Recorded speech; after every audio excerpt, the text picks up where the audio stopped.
Tompolasy tongo vavy soratsika ilainary noho ny nanomezany indray andro vaovao zany alakamisy 5 Mey taona 2024 anterina ny arabo ambampiririntso ho antsika mianakavy izay manjohy manaraka ny miara-manonja eto amin'ny MBS Radio Mada. Saorana be dia be tokoa ianareo satria mahafohy fotoana ary mahafohy ihany koa izay mety hoe tsy maintsy ahatra tanterahana ny ambadimbadika ihany fa dia manongila tsofina amin'ny alalan'ny Radio Mada sy ny MBS Radio manaraka amin'ny Facebook sy ny YouTube ary ho an'izay tena manana fotoana moa izany dia mandeha eo ny televiziona ny MBS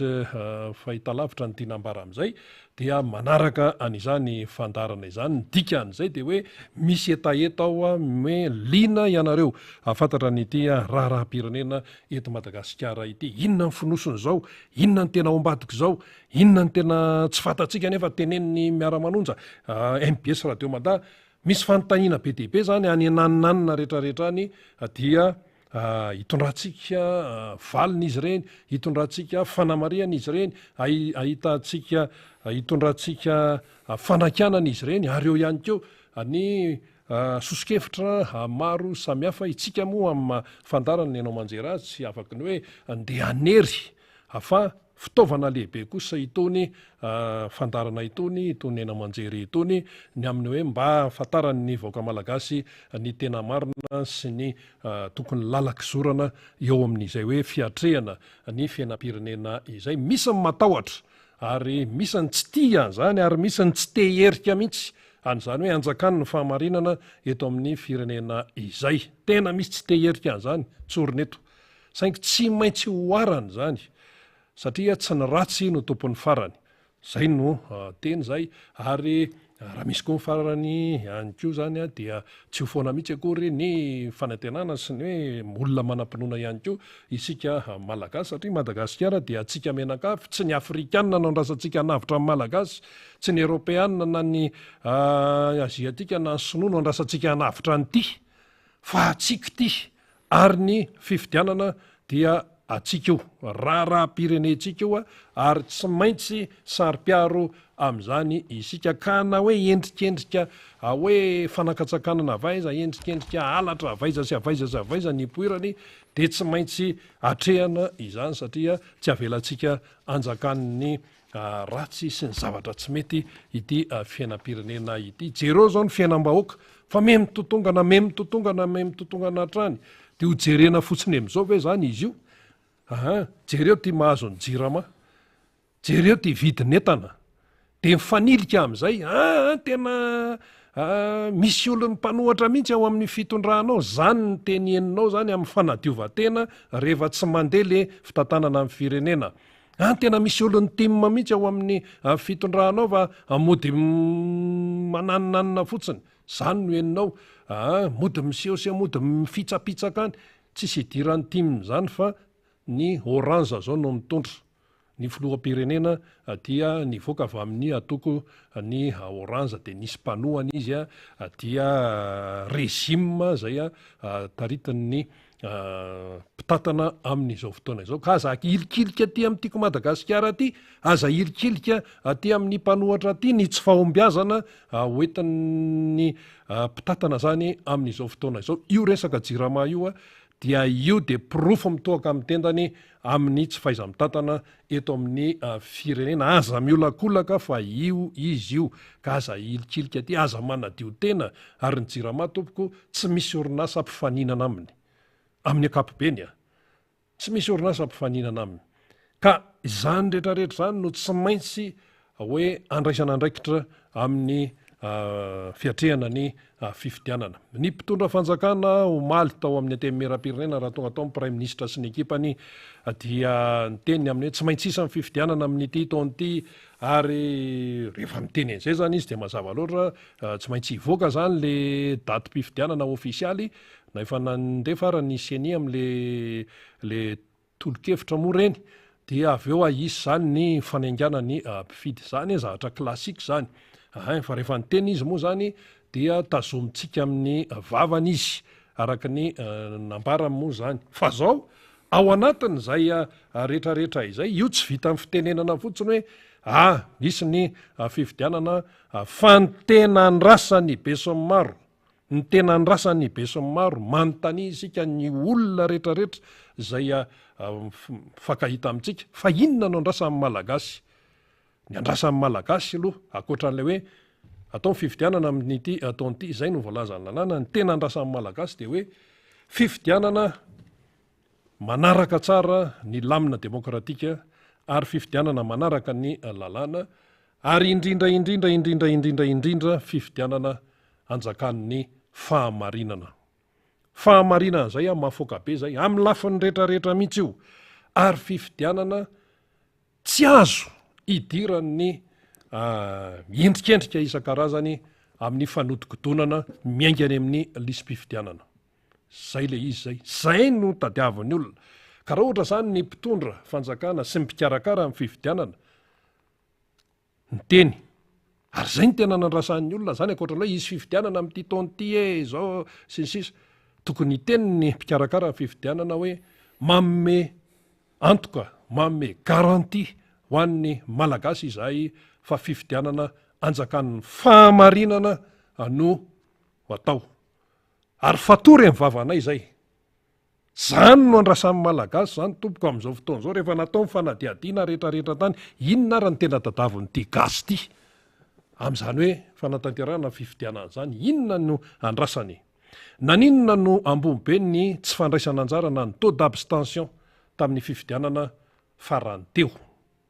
Inona ny tena antony? Fa maninona reto olony reto ve kamo raha nenga tamin'le 2018 tsika, reto olony reto ve tsy miraharaha,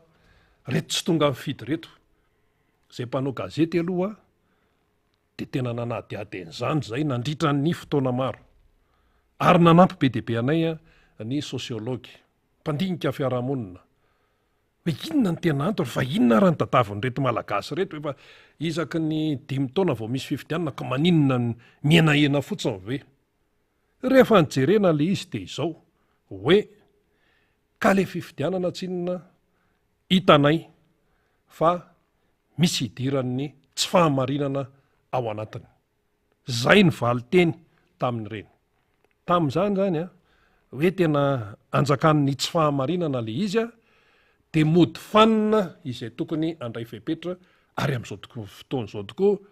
mba firy tamin'ny hoe tena nanitsakitsaka lalàna mba niarany sazy.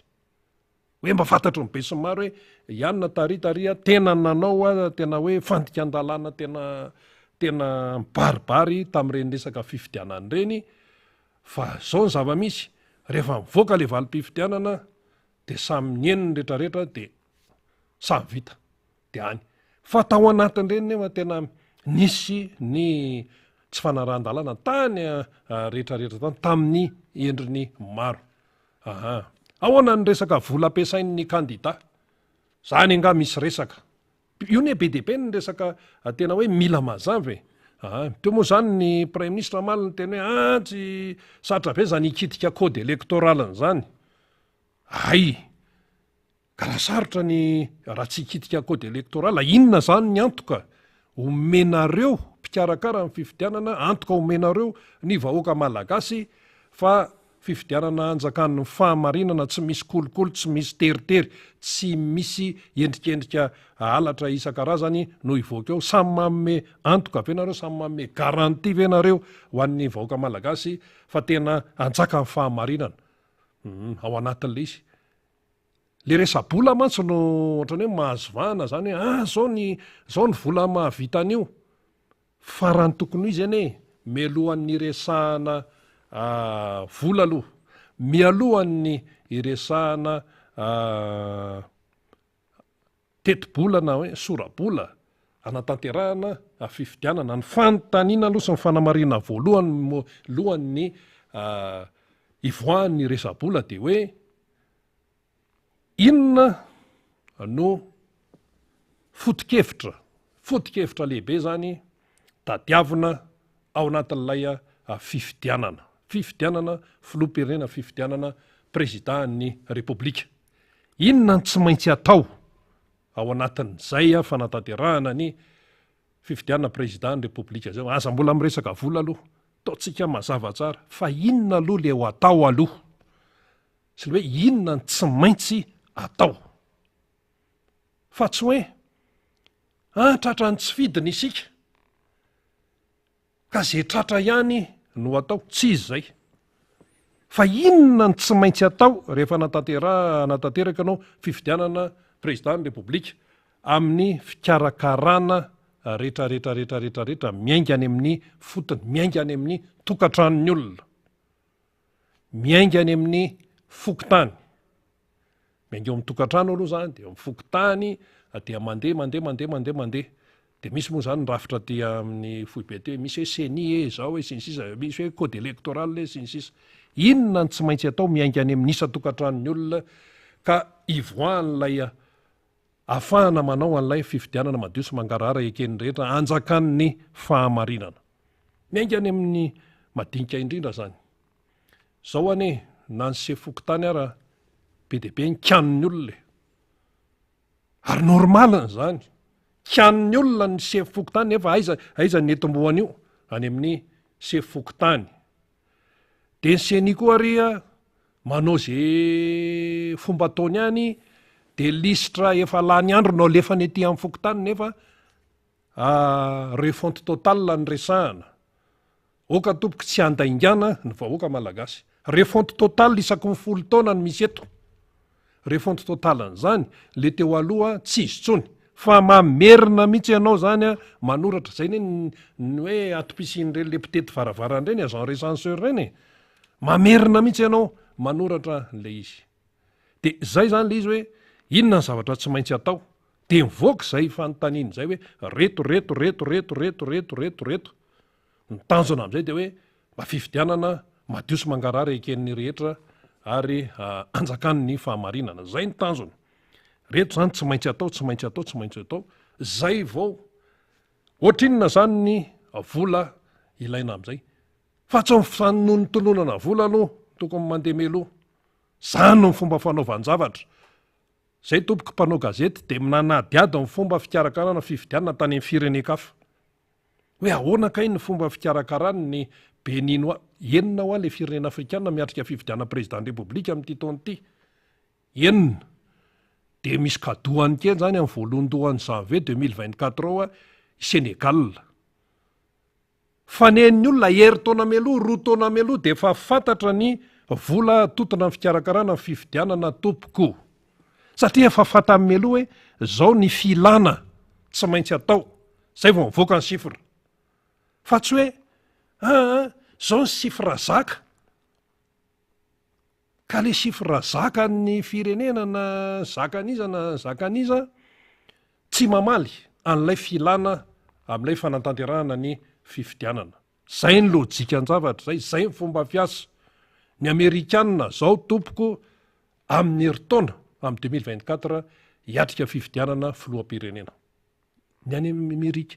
fa ny azy zao de efa fantatra ary efa fata meloha hoe zao ny zavatra tsy maintsy ilaina amin'ity resaka fifidianana ity olona matapitrisany anjato ny tapitrisany ihany fa milamina tsara mihitsy tsisy azo anaovanao vinany zany hoe ndeha kitiako ny ato ohatrany tsy metimety amiko ty tsy metimety aminao ahoana zay mapetiny ny amerikanina io de reo fa zao zany ny vola ilaina ahafahana mamoaka an'io ahafahana manantanteraka an'io atsakany sy andambany dia izay no vola eo ka ny tsika eto Madagasikara zany ny zavatra hita de zao hafa ny sifra mivoaka ary amin'ny seni ny any amin'ny fahefanam-panatanteraka ihany koa ny any amin'ny présidence ny any amin'ny primature mety manana calcul koa izy de hafa ihany koa no zavatra teneny zany ve zany le atao hoe raharangasy zany ve zany no atao hoe raharangasy hoe tena raharantsika malagasy zany no fomba fiasan'ny malagasy fa raha ohatra ka mazava tsara ny filana ao anatin'ny fikarakarana ny fifidianana ty tsy maintsy misy kajy zany hoe zao ny filana dia zay vao mivoaka ny sifra zao zany no tsorabola ahafahana manantanteraka an'ireo ka tongavana amin'le fifidianana anjakan'ny fahamarinana asa raha azontsika tsara le izy zay le izy fa izany rehetrarehetra teneniny zany tompoko tsy 10 volana embolana melohan'ny fifidianana fa tokony ho vity zany. Zao tsika mbola ty amin'ny resaka ady varotra 40 milliards sa 43 izy iny milliards dariany ary amin'ny sorabolary any amin'ny fahefanampanao lalàna any hoe zay zany de mbola miandry indray any loi de finance rectificative indray mbola hitsy indray zany tsika mbola ty amin'ny vanim-potoana ny fantsita de ny premier ministre malany tena tena atao mihitsy zay fomba hijerena hoe zay tadiaviny seny ahoana ny vola zao ve vo hijerena zany voalany ane Andry Rajoelina de efa fantatra hoe 2023 misy fifidianana de zao vo zay ve zany le asa koropaka de zao vo hiteny an'izao hitona zao efa tratra fanakanana etsero sy ny atao hoe filazana ny zavatra tsy mety etsero de zay vo mikoropaka ary ny foloany atemy meram-pirenena tsy nanatrika an'le fivoriana omaly iny ko aloha tenga de misy fanamarena atao amin'iny na tiana na tsy tiana ka mbola nandeha tany ivelany mbola nisy an'izao manao na inona na ino ty raha malagasy ty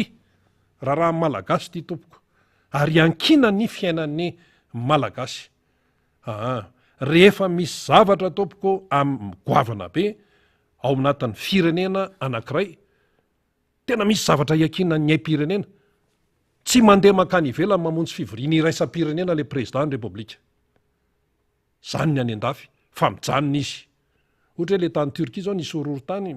nga Erdogan tsy nandehandeha na mety misy ara nefa calendrier vita hoe am'izao izy makarimy tapoka le horohorontany anga mampilaza ary ao anatin'ny segondra de potika ny tanàna ray manontolo misy faty olona misy an'izao zava-dehibe zany amin'ny firenena tsy mandehandeha ary tsy mandehandeha ary ary misy excuse am'izany ary excuse fialatsiny mitombona fa le omaly zao tsy teo ny filohany atemy meram-pirenena ka andeha raha ataontsika hoe tena misy zavatra tena tsy nafahana mihitsy sinsisa dia zay de fahitantara tsy teo aloha izy zay mifantatro mibe sy maro nefa premier ministre anio inona le resahana io resam-pifidianana ka le izy tsy inona mbola ho avy ny fanatrehana sinsisa ministra mifandimby ao sinsisa zany le fomba fiasa eto amin'ity fireneny ity dia tsy maintsy apetratsika mazava zany hoe fatatsika mba ho fatatsika vahoaka hoe ny fomba fiasa azahoana vokatra tsara ane de tsy misy afatsy ny hoe zavatra tena hoe voahomana tsara ka raha miresaka sorabola zany hoe anatanterana hikarakarana ny fifidianana raha miteny ny mpitondra fanjakana hoe misy fifidianana amin'ity taon'ity eny ary fa fitenenana an'izay de mamatotra voafatotra izay teniny zay tompoko ny mpitondra fanjakana hoe misy fifidianana tsy maintsy misy fifidianana amin'ity taon'ity de sao de mieritreritra ny mpitatana eto amin'ny firenena hoe fitenenana an'izay fotsiny de ampy dray tsy ampy zay fa misy zavatra famatotra am'izay amoaka datan'ny fifidianana ianao mandeha zany ny compte à rebours de ho avy eo arindrinao ny fanenganany ampifidy mazava iny fa ahoana am'izay ny itsaboana an'ity akipitsopitso ny efa nandeha zavatra efa nandeha io le lisy mpifidianana zany vomaly zao zay nisy ny tenyray hoe zay ozy teto Antananarivo teny amin'ny 6e arrondissement nisy nalehanay teny dia zay ozy izy hoe anamarina le mombamombanay ny anarana ny numéro de série karapanondro sinsisa satria efa mifokotany ony le lisy mpifidianana de tsy navoaka le lisy mpifidianana fa raha ohatra ianao tsy afapo zany de tonga de sorateto fotsiny le lisy mpifidianana mihitsy no jerena neny sasany de tsy eo vasavy neny sasany eto mody fangany tranonao no anaovana raha-pirenenany ety de ho eto mody le izy ka ohatrany tsy azo atoka ny sécurité tsy excuse zany neny sasany indray lisy mpifidiana anankirony eo ambonin'le latabatra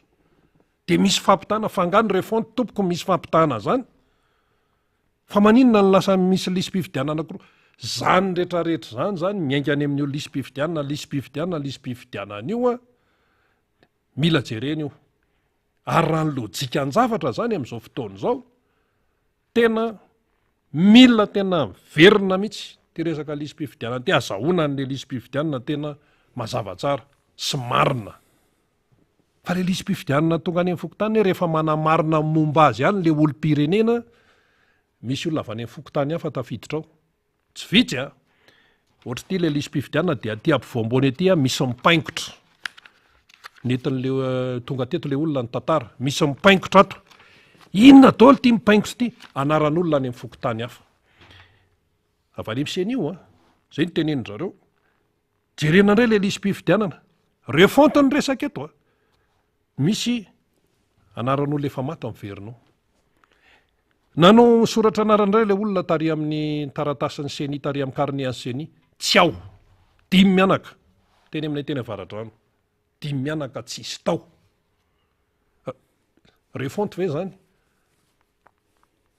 Aza asiana kilaingalaingy ty zava-ty fa alao tena azava. Zay ane no anisan'ny lesony teneniny vondrona iraisam-pirenena ho an'ny Madagasikara. Ny vondrona iraisam-pirenena toko dia mampahatsiahy foana ny lesona, dia mbola tsy mahay lesona foana ve ny eto amintsika? Ny mpitantana eto amin'ny firenena ve mbola tsy mahay lesona foana hoe madio sy mangarahara, fanjakana tsara tantana fa tsy fanjakana tsara tantaka, dia fanjakana tandalana, fisarahan'ny fahefana mazava tsara sy ny sisa sy ny sisa. Firenena tsy anjakan'ny kolikoly. Zany ny lesona zany. Dia mbola tsy hay foana ve zany lesona zany? Ka ianao zany rehefa manao zavatra tsy araka an'izay dia miteny foana ny sehatry raisam-pirenena manitsy. Ary tsy hoe manitsy. Tsika moa zany miteny hoe zay manana fiandrainam-pirenena zay ko maninona ny tenenina hatramin'ny ACC. Ny teneniny vondrona Europeanina dia tonga dia namalina tao amin'ny ACC na mpiantso mpanao gazety hoe ahoana koa zay ny tenenina zay mbola zay ny miasa sy ny sisa. Fampatsiahivana nataony raisam-pirenena. Ary tsy Madagasikara rery akory miara-miasa amin'ireo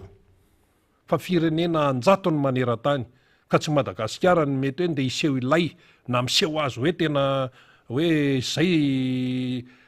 miavaka amin'ny rehetra tsisy an'izany. Fa ny lalàna sy ny fiaraha-miasa dia mitovy daholo. Fa nga Madagasikara rery nanao fifidianana filoham-pirenena taty Afrika ohatra. Ary ireo firenena afrikana ireo dia miara-miasa amin'ny raisam-pirenena daholo, fa matoa ny raisam-pirenena somary mangatsiatsiaka. Dia tiany ianao zany anaraka ny fepetra sy ny fanarana izay fanekenao. Madagasikara rena vao miditra ao anatin'ny firenena mikamba amin'ny Malagasy tompoko dia vao fatotry ny fifanarana fa tsy hoe hiditra ao amin'ny Nations Unies tamin'ny septambra 1960 tsika niditra tao, dia mbola mitohy foana ny lesona misy fanarahanao zao anajany demokrasia tsisy. Ka rehefa hitan'ny olona ianao tsy manaja an'izay dia tsy maintsy mampatsiahy, fampatsiahivana. Rappel à l'ordre, fa itsika manty tady hiala amin'izay. Zay zany le izy. Ka rehefa hoe mazava tsara ny zavatra ilaina amin'ny kipitsipitsiny amin'ny resaka fifidianana dia ohatrinona ny vola ahafahana manatanteraka an'izay. Zay ho dia mivoaka izany teti-bola zany. Zany ny fomba fiasa. Ka na $1 milliard mahavita an'izay ahafahana mamoaka an'ilay fifidianana anjakan'ny fahamarinana na $100 millions na ohatrinona dia midemerda hoy ny fomba fitena mitady an'izay. Satria ny tanjona dia hoe fahamarinana. Ka rehefa mivoaka ao anatin'ny fahamarinana izay filoham-pirenena hivoaka eo dia maro toerana izy. Tsara be izay fitenena an'izay. Maro toerana ilay filoham-pirenena. Maro toerana. Fa rehefa tsy mandeha amin'ny laoniny ny fikarakarana dia ahoana sy pastera zaka teny Antsonjombe, teny amin'ny Coliseum, fidin-dafo. Ary marina zany. Marina. Tamin'izay moa nisy nitehaka mihitsy le olona teny, le mpivavaka teny FJKM io a. Dia sy pastera zaka hoe fangaho anaty toriteny misy akitehaka. Ka zay le izy. Satria le tehaka zany inona ny dikan'le hoe tehaka? Tsy hoe ndeha-nakorotana fivavahana akory ny dikan'le tehaka. Fa filazana hoe tena marina mihitsy zany. Ary marina zany. Rehefa ratsy ny fikarakarana dia tsy maro toerana izay filoha eo.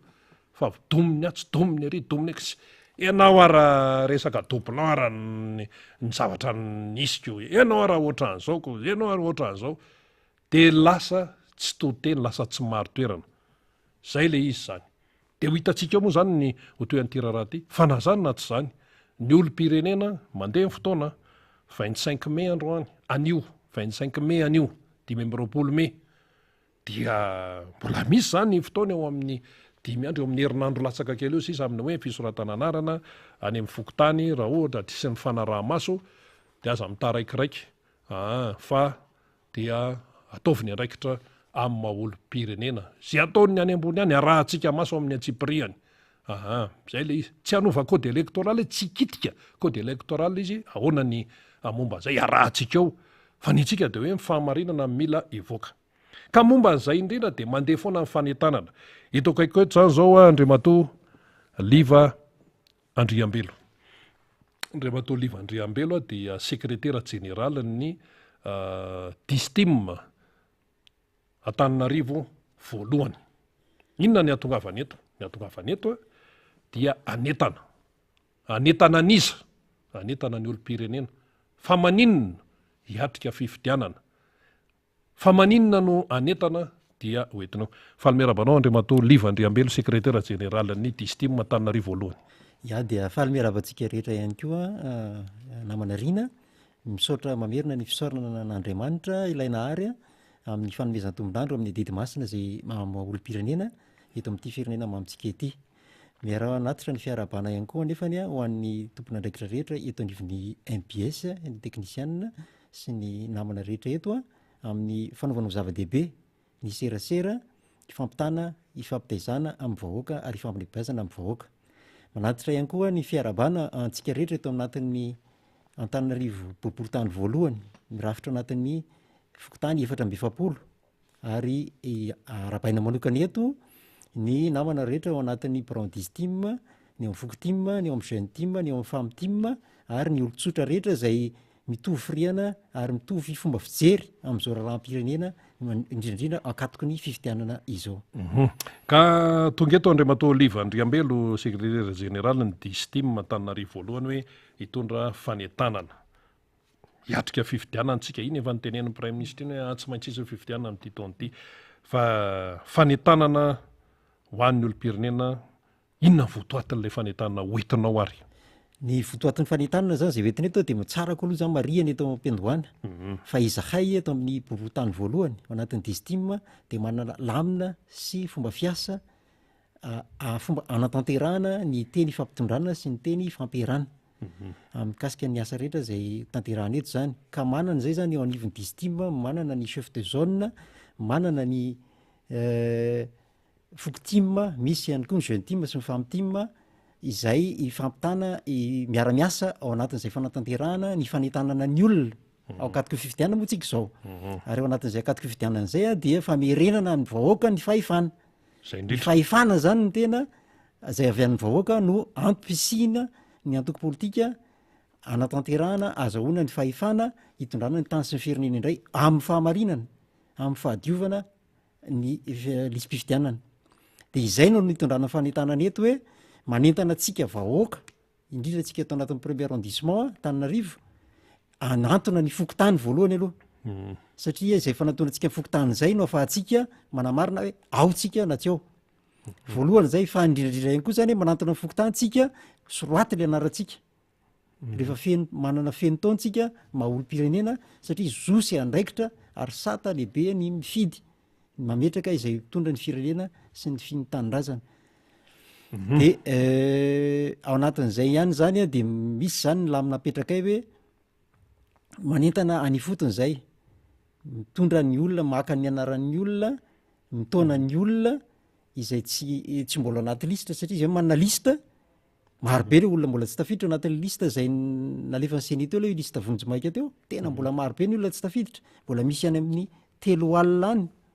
betsaka zany be dia be ny olona tsy tafiditra eto amin'ny boriboritany voalohany fotsiny raha mihoatra zany tamin'ny fifidianana tamin'ny 24 fa maika moa zany fa amin'izao fanavozana tokony atao fanavozana mihitsy ahoana ny ataonareo ao anatin'ny herinandro ahafahana mampiditra an'ireo 3 alindreo ao anatiny ao tena fohy dia fohy le fotoana fa dia mandeha zany zao ny Jeune Team zany zao efa mandeha ny Fokotim efa mandeha isam-baravarana mihitsy manentana ny olona ary mitona ny olona mihitsy ary mitarika mihitsy ary zany hoe andao any Fokotany isoratra anarana fa tena lehibe sy goavana ny fandraisana didy ho an'ny firenena. Anahoana ny atao hoe ny vokatra aloha zany atreto marina hoe misy an'ireo mbola manalo an'ireo fa le fiatraika n'ilay etsika ataony tiako Madagasikara manao na fahitanareo azy atreto zany de efa voarain'le olona tsara ve ny mahazava-dehibe an'ity fifidianana to hoe fifidianana fanavotam-pireneny ity fa de tena voaray an'ny vahoaka tsara tokoa izy a voaray tsara fa eo moa zany le fahasairanana ny fahantrana mianjady amin'ny vahoaka de matoritory le vahoaka ndray de mila n'izay fanairana zay izy mba ahafahany mandray an'le andraikitra feno atreto zany zany aloha de eo amin'ny 5 isanjato ny mpifidy tokony voasoratra anarana no tratra mbola betsaka ny ezaka tokony atao raha izany fa de le olona vonona fa eo zany a le hoe soratra anarana tsy misy diso tsy misy diso izany hoe efa voamarina hoe tena tsisy diso anatin'izany mbola misy ny fahadosoana maromaro a fa de misy moa zany ny ezaka atao a na eo anivon'ny fokotany na eo anivon'ny antoko a amin'ny antoko tiako Madagasikara zay nandray andraikitra lehibe mihitsy a amin'ny fanentanana ny olona isoratra anarana ao anatin'ity lisy-pifidianana zay satria tsy nazava tamin'ny olona mihitsy hoe fanavozana tanteraka lisy-pifidianana ty ataontsika ity de mbola hoe refonte mihitsy ny zany tsy azony olona de zao li zany vao manomboka tena ho fanta ao anatin'izay fotoana fohy zay zany tena fohy de fohy le fotoana tena fohy de fohy a fa de atao aloha zay tratra tena ezaka atao zay ezaka tratra fa de mitompona andraikitra feno eto de mametraka hoe mitompona andraikitra feno a amin'ny tsy fahatanterahany zavatra ny lisy-pifidianana sy ny fanentanana ny olona ifotony ny olom-pirenena amin'izao fotoana zao de tena tompona andraikitra ny fitondram-panjakana tompona andraikitra feno izy satria tsy afaka mialabala am'zany mihitsy izy tsy afaka mialabala am'zany satria marina le voalaza sy famakafakana zay efa nentinao teo hoe 5 taona efa 5 taona teo amin'ny fitondrana tokony efa nanomanana n'zany rehetrarehetra zany ary isa-taona de tokony isy foana ny fisoratan'ny olona anarana any anivondray fokotany reny le recensement any amin'ny fokotany zany de mila fokotany mipetraka mazava tsara miara-miasa misy fahavononan'ny olona tena andray andraikitra maha olom-pirenena azy na de amina mahafokon'olona azy fotsiny azy satria misy ny dina ifampitondrana misy ny fiarahamonina tsy maintsy arindra ao anatin'izany fokotany zany misy ny mahazo tombontsoa ao anatin'le hoe tsy firindrana tena misy ny mahazo tombontsoa amin'le tsy firindrana misy ny mahazo tombontsoa amin'ilay resaka hoe se fokotany tena hoe tsy fidininy fokon'olona mivantana io a de fa any zany de efa mipetraka lay atao hoe fa disadisa petraka ny disadisa io ne miverina foana ary efa tenenina foana io zavatra io le sefy fokotany sarotra be ve no mifidy sefy fokotany tsy sarotra mifidy sefy fokotany ka zany rehetrarehetra zany aloha ivoaka eo le tsy maintsy ivoaka moa zany le date officialy tenenin'ny gouvernement araka ny tenin'ny prime ministre satria zay no ny teneniny tao amin'ny antenimieram-pirenena de ivoaka eo io dia alamino milina zany fandaminana hatrany amin'ny fotony ity resaka fikarakarana any lisy-pifidianana ity fa le tompona andraikitra eo amin'ny fokotany zay mahita disadisa be dehibe ny fitarainana Andriamatoa Liva Andriambelo sekretera general ny distim Antananarivo voalohany any 4 fokotanareo Antananarivo voalohany 4 fokotany fandrenesana tranga foana hoe any amin'ny fokotany indray disadisa eo amin'ny olona sy le se fokotany disadisa eo amin'ny samy komity pokotany inona ny mahatonga an'izay satria tsy mipetraka ilay fitokisan'ny olona tamin'ny alalan'ny fifidianana le se fokotany fa io moa iaraha mahita eo ahoana ny fahitanao an'izay hoe any mihitsy ny anisan'ny fototry ny olana tena zay mihitsy mifototry ny olana amin'ny eo anivon'ny fiarahamonina zany ankehitriny a tsy fampiherana tsy nisy teneherana de le fampitondrana rehefa avy eo goragora tsy misy famatorana zany le fanaovana le asam-bahoaka fa ny fokotany mahazo baiko fotsiny avy any ambony de tsy miteny amin'ny vahoaka hoe zao ne zavatra tokony atao sy ny efa tongaty na hoe efa tongaty raha lisy mpividianana misy fokotany tsy miteny se fokotany tsy mahazo tsodranom-pokon'olona tsy mahazo tsodranom-pokon'olona ny fivoriam-pokon'olona moa zany de fa tsy lazaina tsoa fa de fa misy tsony zany nefa zany age fivoriam-pokon'olona zany tena zava-dehibe eo amin'ny fiainan'ny fiarahamonina ary rehefa tsy manatrika fivoriam-be-pokon'olona moa filaza azy fivoriam-be-pokon'olona dia tonga ny sazy tonga ny misy aloha le raha ny antoeram-piasana izy de hoe demande d'explication rehefa tsy manatrika fivorem-pokon'olona ianao lanjany zany zao tsy hitatsona zao fitondran-drajoeliny zao tsy hitatsony zany lanjany hoe fivorem-pokon'olona zany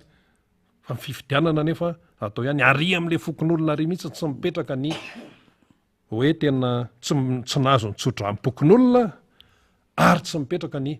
hasom-pokon'olona goavana zany goavana be tena goavana be zany maolona ny olona ray manontolo mihitsy am'izay ny tena fapolitika eny ndao ary ia ka eo indrindratsika hoe ny fanavozana ifotony a ny fitantanana ny raharam-pirenena hatrany am-fokotany isam-batan'olona moa zany voalohany indrindra ny fianakaviana ny isa-pokotany a de tokony isy fitaizana sy fanabeazana tena mipetraka tsara ary mitohy fa tsy vonjy-tavanandro ny zahatra misy matsy am'izao fotoana zao de vonjy-tavanandro ny zahatra rehetrarehetra misy eto amin'ny firenena zany mihitsy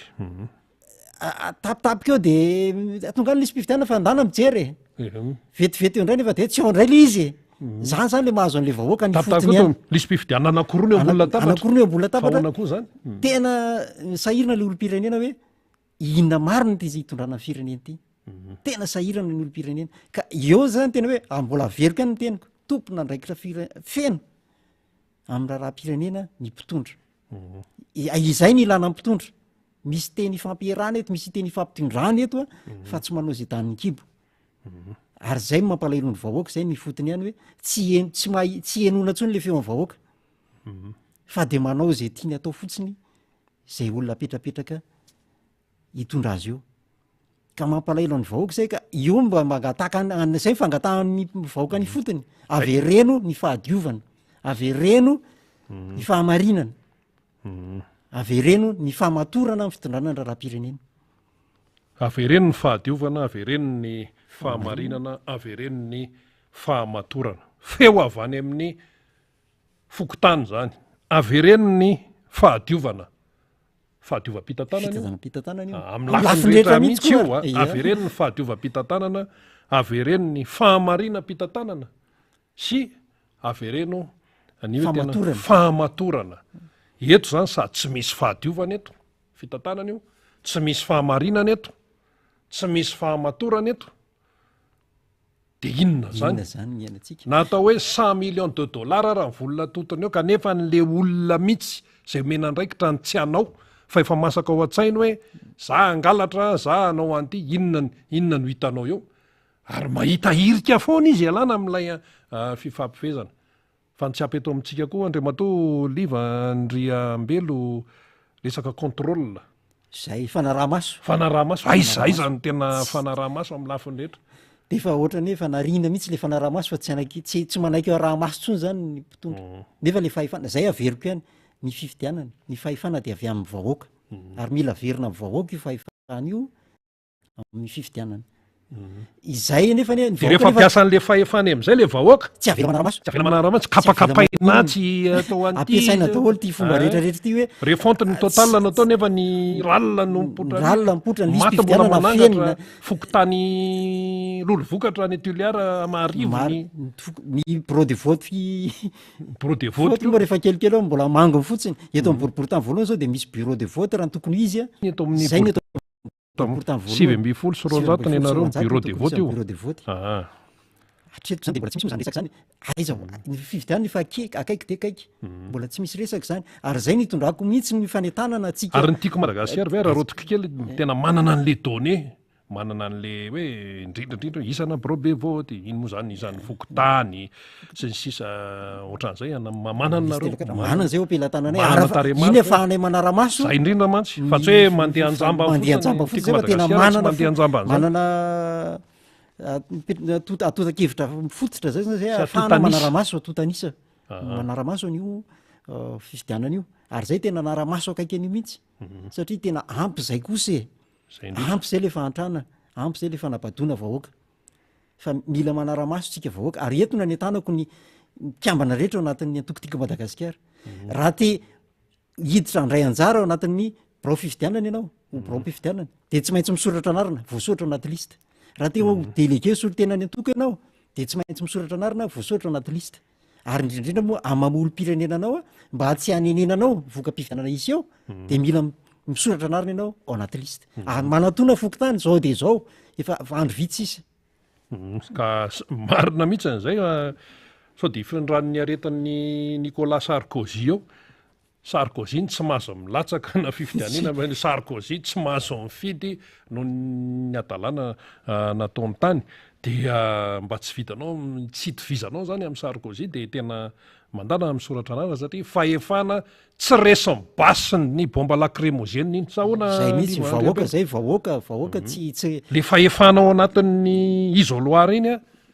tsy voasakan'ny bomba lacrymogène sy ny tsy azo tapenana etsy ireo na oelana hoaingana tsy maintsy misy io fifidianana io zay le izy a zay de de tadiotsika vahoaka fa na oelana hoaingana tsy maintsy fifidianana no andaminana ny raharam-pirenena ka mila den'izao tsika de efa mametraka zavatra madio mazava ary voasoratra anarina tsara amin'ny maolo-pirenenanao ianao anaty fokontany any eny ary mitoy ihany ny fandarantsika eto amin'ny miara-manonja eto amin'ny MBS radio madamo zany mandray tsika zany any Andriamatoa Liv Andriambelo secrétaire général ny DISTIM eto amin'ny Antananarivo voalohany Antananarivo voalohany anisan'ny be mpifidy raha ny fifidianana efa mifandimy zany hatramin'izay Andriamatoa Liv Andriambelo ahoana ny fahitanareo azy amin'ity zany hoe ohatrany hoe mba vision tsotsotra fotsiny mitombo le izy satria le fenotona koa efa betsaka ny fenotona na de teo aza moa zany ny Covid zay nandripaka olona maro de betsaka zany mpifidy eto Antananarivo voalohany eto ny tena anisan'ny olona be olona indrindra ary tena azo lazaina zany fa zay manana ny tombony eto a de mazava loatra fa anisan'ny mpandresy eo anatina fifidianana ny olona zany am'izao fotoana zao a raha ny zava-misy eto amin'ny firenena leo fahantrano leo vidim-piainana leo zavatra be de be ka de raha fitondrana misy teny anankiray koa mitovy amin'ny io leo io tofoka mihitsy ny vahoaka tena tofoka amin'ny vahoaka hoe tena ampy zay a ny fanaovana tsinitsinina ampy zay a ny fanaovana anjorom-bala amin'ny vahoaka sady afabaraka amin'ny any ivelany tsika afabaraka tsika de andray andraikitra ny vahoaka amin'ity ho hitantsika eo mivoaka mpifidianana fa mandray andraikitra ny vahoaka ary misy ny fanentana maro efa atao tonga ny ampotsofo vahoaka isorana be deabe nareo ny hevinena manjery mpamakafaka ny raharam-pirenena fa efa tafitany amin'ny vahoaka reny afatra avy aminareo reny efa fantatra ny vahoaka reny na de tsy miteny azy izy fantany tsara ary fantany fandraisana andraikitra io atsoatsy de miomanao am'izay tsika sady vonina ao am'izay tanteraka tsy maintsy atrehana l izy fa tsy mety ny hoe hipetrapetraka fotsiny eto roa andara potiky ny ady atrano isamiza mifamono fanentsika tamin'ny antso be tao aizy izy zao amin'izao fotoa zao satria tena hoe vonina izy amin'ny fanarenana ny firenena itsika zany ny resam-pifidianana ahafahana manarina an'izay sy mamadika ny zavatra tsy mety efa 700 zao ny atody ray Andriamatoa Liv Andriambelo tsy mahazo zao ny 500 enjana be tena tsy tan'le malagasy tsony izay iainana ankehitriny zany de tena hoe tena mampisokatra amin'ny maso amin'ny malagasy io fahasairanana io misy ny teny hoe tena misy lafitsarany ihany lay fahasairanana de io zay hoe ianao ve rangaty mirediredy fahasairanana ve de isy lafitsarana tsy arakaraky le eritreretanareo azy fa le fanaikitra le fahatrana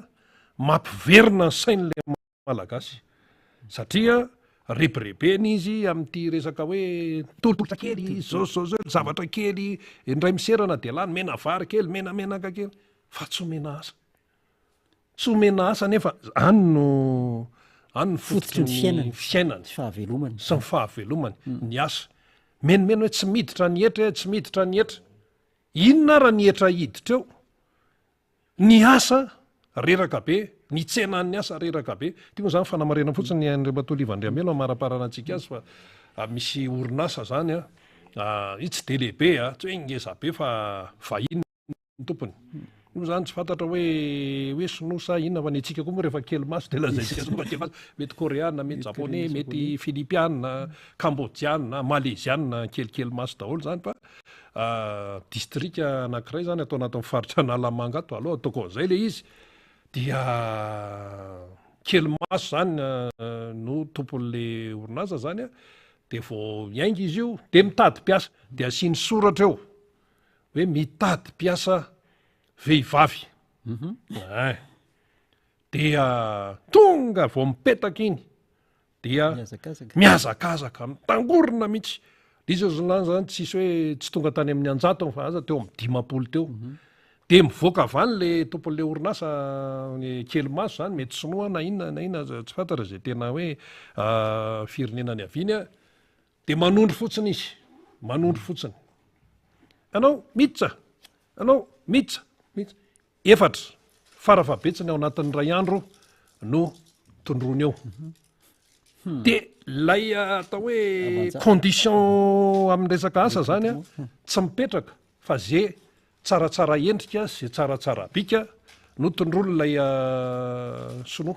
ndo ataontsika hoe sinoa zany le tompony io zany tsy fantatra hoe tena mahafe an'le asa sa tsy ianao zany rehefa hitady asa aizany CV ty tsy isan'izany ty aizany demande d'emploi aizany projet tsy isan'izany fa zay hitany hoe tsaratsara am'le vehivavy malagasy expérience tsy fantatrao na maina anaona de zay tsaratsara no eta io koa moa le hoe tsara samy mana amin'ny famaritany azy tsara amin'ny sasany mety ratsy amin'ny sasany ratsy amin'ny sasany mety tsara amin'ny sasany fa le fomba fijery le sinoa am'le masony kely iny zany no hitsarany ny vehivavy malagasy afaka hiatrika an'ilay asa mampalahelo zany a tena de zay betay maso sy betaindelo zany zay tsy mibangy volo aza manantena no ao aloha ho tafiditra ao zay fotsiny tonga indray ny ampitso de ohatr'izay ihany telo indray no alany eo tonga indray ny afaka apitso anankiroa ihany no alainy eo mety hoe mitady olona izy zany eo amin'ny 20 na ohatra hoe 30 fa 3 isan'andro no alainy de le malagasy zany lasa miazakazaka makeo mba hoe miandry zay mba ho anjara zay mba ho anjara zay ve le hoe fitaizana hoentin'ny mpitondra n'izao fotoana zao hoe tombola mitovy am'izany anie tombola lasa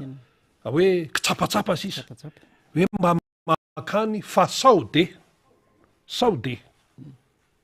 mendrika atsika ve zany ahoana ny fahitan'Andriamatoa liva Andry Ambelo an'izany fa de zany no zava-misy ary raha vao hoe misy hoe misy soratra hoe mitady asa raha ty andrenivohitra am'ireny zone France reny tena misahako miteny tatsy ambaninay tatsy nisy le mpandeha anjatony tena eo le malagasy mitady asa fa aiza le politikan'ny asa izay nidradradradrainy ity fitondrany ity fondry zareo mbola nanao propagande tsy nanao fampanantenana no de izao no mahazo an'le malagasy miandry fitserana sisa amin'ny vahiny zao ny afrikanina efa mahazo vahana indray tonga eto Madagasikara manao asa-piariana ary ny azy varotra sy ny sisa misy any moa tratra hoe manao zavatra tsy manjary manao trafika sy ny sisa resaka cocaïne sy ny namany aizany mba fiarovana an'lay vita malagasy sy ny mpandraraha malagasy za eto raha miteny hoe mpandraraha malagasy tompoko tsy mijery mihitsy hoe firena politika fa aminay rehefa hoe malagasy manana orinasa izy mampiasa malagasy de reny aloha no tokony tena hoe arovana sy ampinatosika minainaina mihitsy ny secteur privé am'izao fotoana zao vokatry ny tsy filaminana mpitantanana sy ny fitonglana mpitantanana eto amin'ny firenena ny tena zany mba miresaka ihany amin'ny secteur privé somary vadika toe-karena kelitsika fa tena minainaina ny secteur privé mipiasa mitabataba hoe le karahamanay tsy tena tsy masehaka ntsony fa 5 andro na 3 andro de fotsy nainaina ny mpampiasa terita malagasy io tsy afa-manoatra izy satria le charge be de be orinasa fotsiny zao hoe miankina amin'ny herinaratra adiny 3 mandeha ny herinaratra de ohatrinona ny fahatiantoka ao anatin'izay kady tsotra fotsiny zany no fomba fitantanana nyity firenenty vidim-piainana am'zany tsy voafehitsony fa aza misy miresaka hoe zao tsy voafehitsony io tsy vitany hoe ka misy mpanohatra tafiditra any anato amin'ny fitondrana fa izany no tompon'ny volant izany eo amin'ny volant familiana mpandeha daholo ny ao arinanao fa izany tompon'ny familiana izany tompon'ny fanendrena olona izany tompon'ny fahefana raha misy olona tsy mamely any anatin'ny gouvernementy any tonga de esory fa ny zavatra hita mety misy olonao zany hoe tena ananany ela masy so de raha vao mikitika any anina de sao de avoaka ny dosie raha vao zay de ny firenena ray manontolo no mizaka ny vokany. Zay ny tena mbola sahina miteny eto hoe tamin'ny fotoana nitondrany ny président Marc Ravalomanana zany a io tsisy alaroalaro rehefa hoe tompontsoam-bahoaka zay samy teny zany mihitsy. Amin'ny enina maraina Andriamatoa Livandriambelo ty moa teneniko foana conseil des ministres ao Ambotsimahitra. Misy ministra tamin'ny andro président Marc Ravalomanana voantso amin'ny 12 alina ny faravoatra mbola manao pijama antan'io ry Patrick Ramaramanana reny. Zany ny zava-misy satria tsy mandry andro tsy mandry alina le firenena asa le mpitondra amin'izao hoe matory tsara amin'ny alina manoloana n'ity resam-pifidianana ity ny atody 700 no ny anankiray am'izao 700 ariary tsy mahavidy atody tsony ny gasy de zay le hoe alao mba miopy kely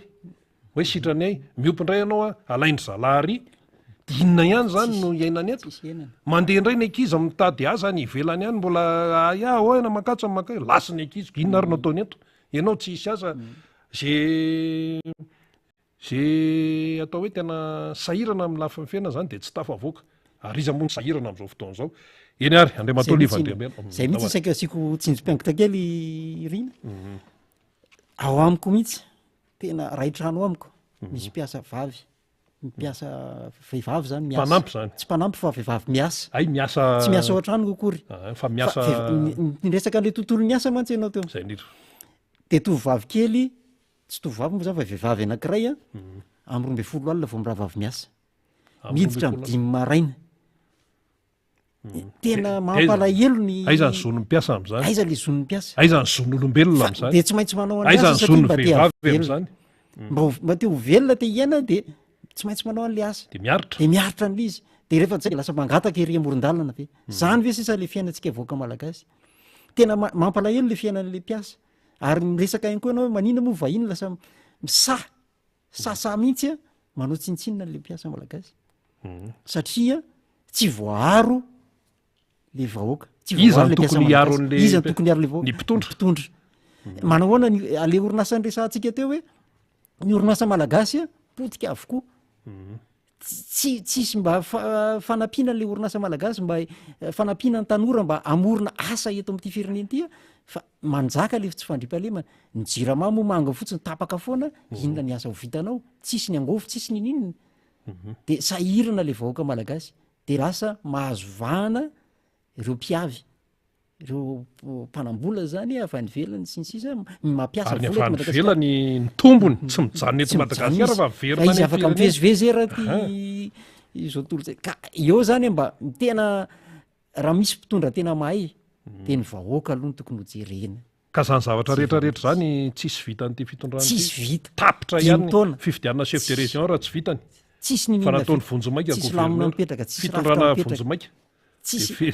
tena potika le fiarahamonina malagasy manainga atsika malagasy tongava saina fanabiazana de efa manga de efa tsy lazaina tsony tsy fanajana ray tsy fanajana ray aman-dreny fitaizana fanabiazana tsisy tsony de ahoana roro zao mahazo vana ndray tsindrona roro ny any amin'ny fiangonana moa de efa sahirana hoe inona no atao fa de mijaly amin'le fitaizana so ihany fa misy fiangonana fa mbola misy fiangonana zay mihitsy ny amarana koa azy rina de tsotra hoe misoratra masina misy soratra masina ao amin'ny romanina toko 10 milaza hoe avy amin'ny fio no inona azahoana fahamarinana avy amin'ny fo no azahoana ny fahamarinana ary avy amin'ny vava no anekena azahoana famonjena romanina disy mila miaina tsara tsika amin'ny finoana ao anatim-potsika eo fa ny mila efa koa mila mampiseho tsika mila tsy tokony atahotritsika miteny amin'ny zavatra manjoa mba ahafahantsika tena hoe mahazo n'izany famonjena zany fa raha angina foantsika de tsy misy famonjena tonga eo fa ny fitenenantsika fahasahintsika mangataka amin'Andriamanitra miteny ny zavatra mahazo atsika no ahafahantsika zay famonjena zay ka manentana ny olom-pirenena mandehana makao amin'ny fokotany ataovy ny adidy amaho-pirenenanao a soraty ny anaranao anatin'ny fokotany raha manana zay ary azakivy manolonany fa tsy maintsy misy io fividianana io na raovina azakivy amin'ny fanakatsakanana sy fandrebirebena sy ny fandrokorokony tsy maintsy misy zany politika maloto zany fa tsy maintsy misy fa nefany mila mahay miala am'zany tsika ary mila mahay manohatra sy manonitra miezaka mba ho andresany zany zavatra tsy mety eto anivon'ny firenena zany. Farany mba tiako anontaninanao fotsiny satria resabe moa le izy aminao manokana Andriamatoa Liva Andriambelo afaka andresen-dahatra olona ve ho anaraka ny hevitrao sy eno anao ny fanaovanao a tombola de zany aloha de na de hoe ny vazara de efa miaina anatin'ny kilalao sy ny sisa tsy nrandrana manendrika amin'ny vazara fa tsy manendrika atsika ny atsika ny sotoavitsika de miasa zay indrindra miasa mio tany io ny men'Andriamanitra fahasoavana manokana mihitsy ny le Madagasikara ny tany ny toetrandro ny zavatra tsoa rehetrarehetra eto amin'ity firenentsika ity fa manino ntsika tsy misitraka an'izany satria tsy hain'le mpitondra ny mandrindra sy mandamina an'izany mila mpitondra mahay mandrina an'izany tsika eny ary amarana azy ary tsika teninao farany raha amin'le resaka fanentanana teo ihany tena nakatonatsika ny fandraisanao anjara zany amin'ilay fanentanana ny amin'ny resaka lisy-pifidianana amin'ny hoe fampatsehivana ny andraikitry ny olom-pirenena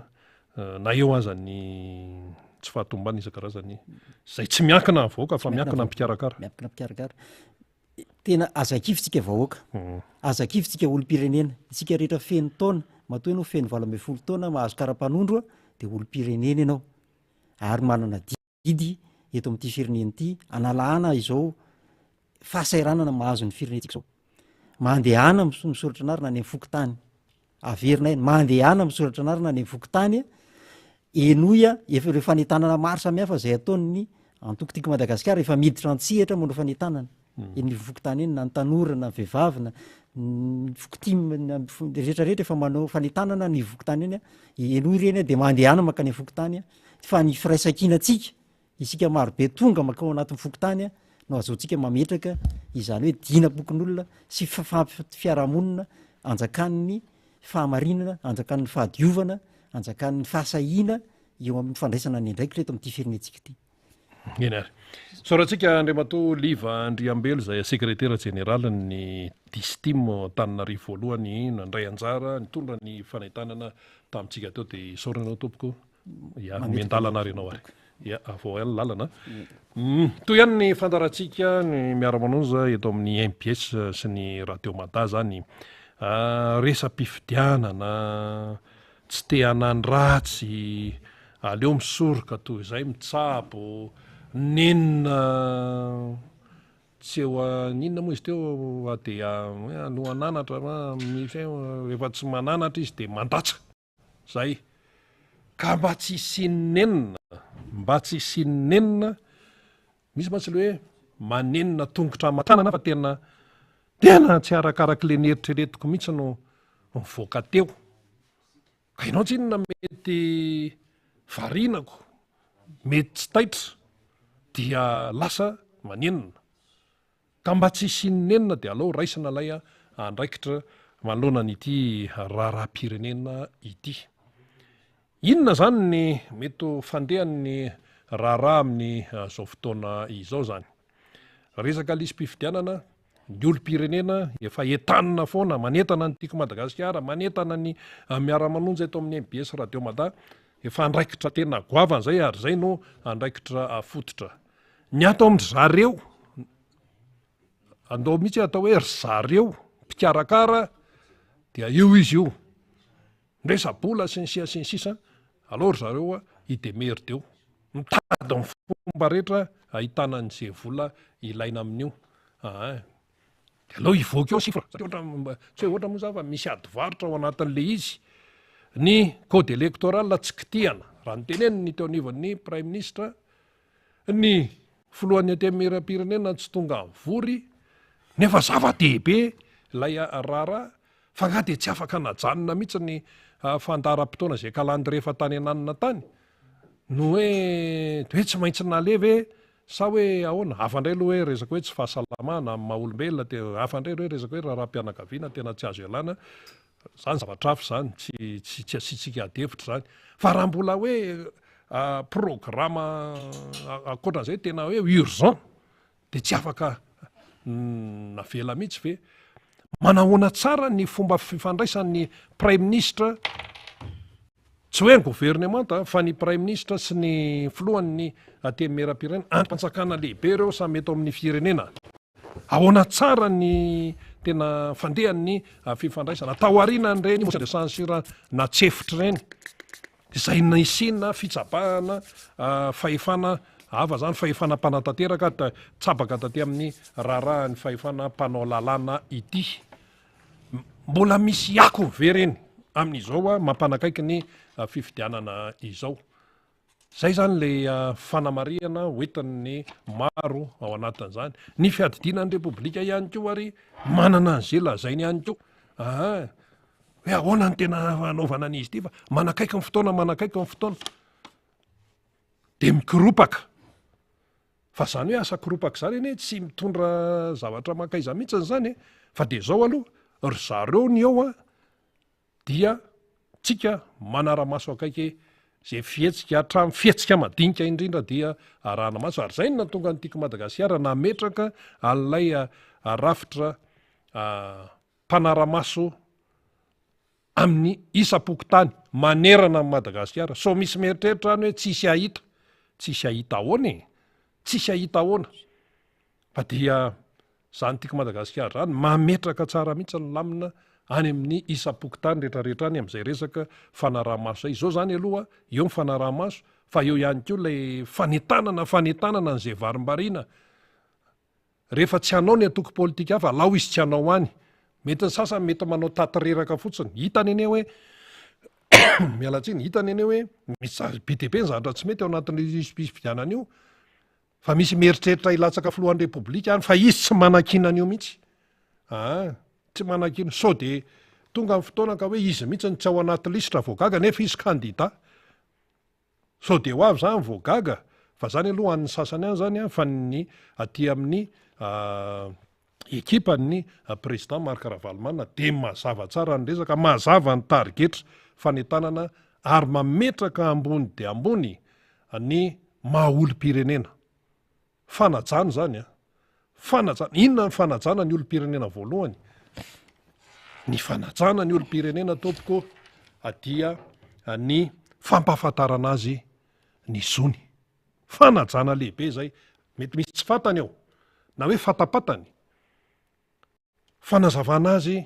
ny tontolo-pifidianana inona natao hoe fonty inona natao hoe ralina tsy zay mpanao gazety ihany akory no mitatatata eto na ny atoko politika ihany no hoe mitatatata etsery fa ny tena tanjara hoe fantatry ny olo-pirenena ny voto atin'ny lalam-panorenana ny voto atin'ny code électoral ny zao teny teknika miverimberina rehetrarehetra zao fantany dikany sy ny antony fantany ny dikany sy ny antony sy ny ampiasana azy sy ny fiatraikany goavana be zany sy ny fiatraikany ka raha ohatra ka ratsy karakara ilay fifidianana miainga any amin'ny lisy-pifidianana dia tsoriny eto fa hanahirana ny toyany ngo tsika lasa Côte d'Ivoire 2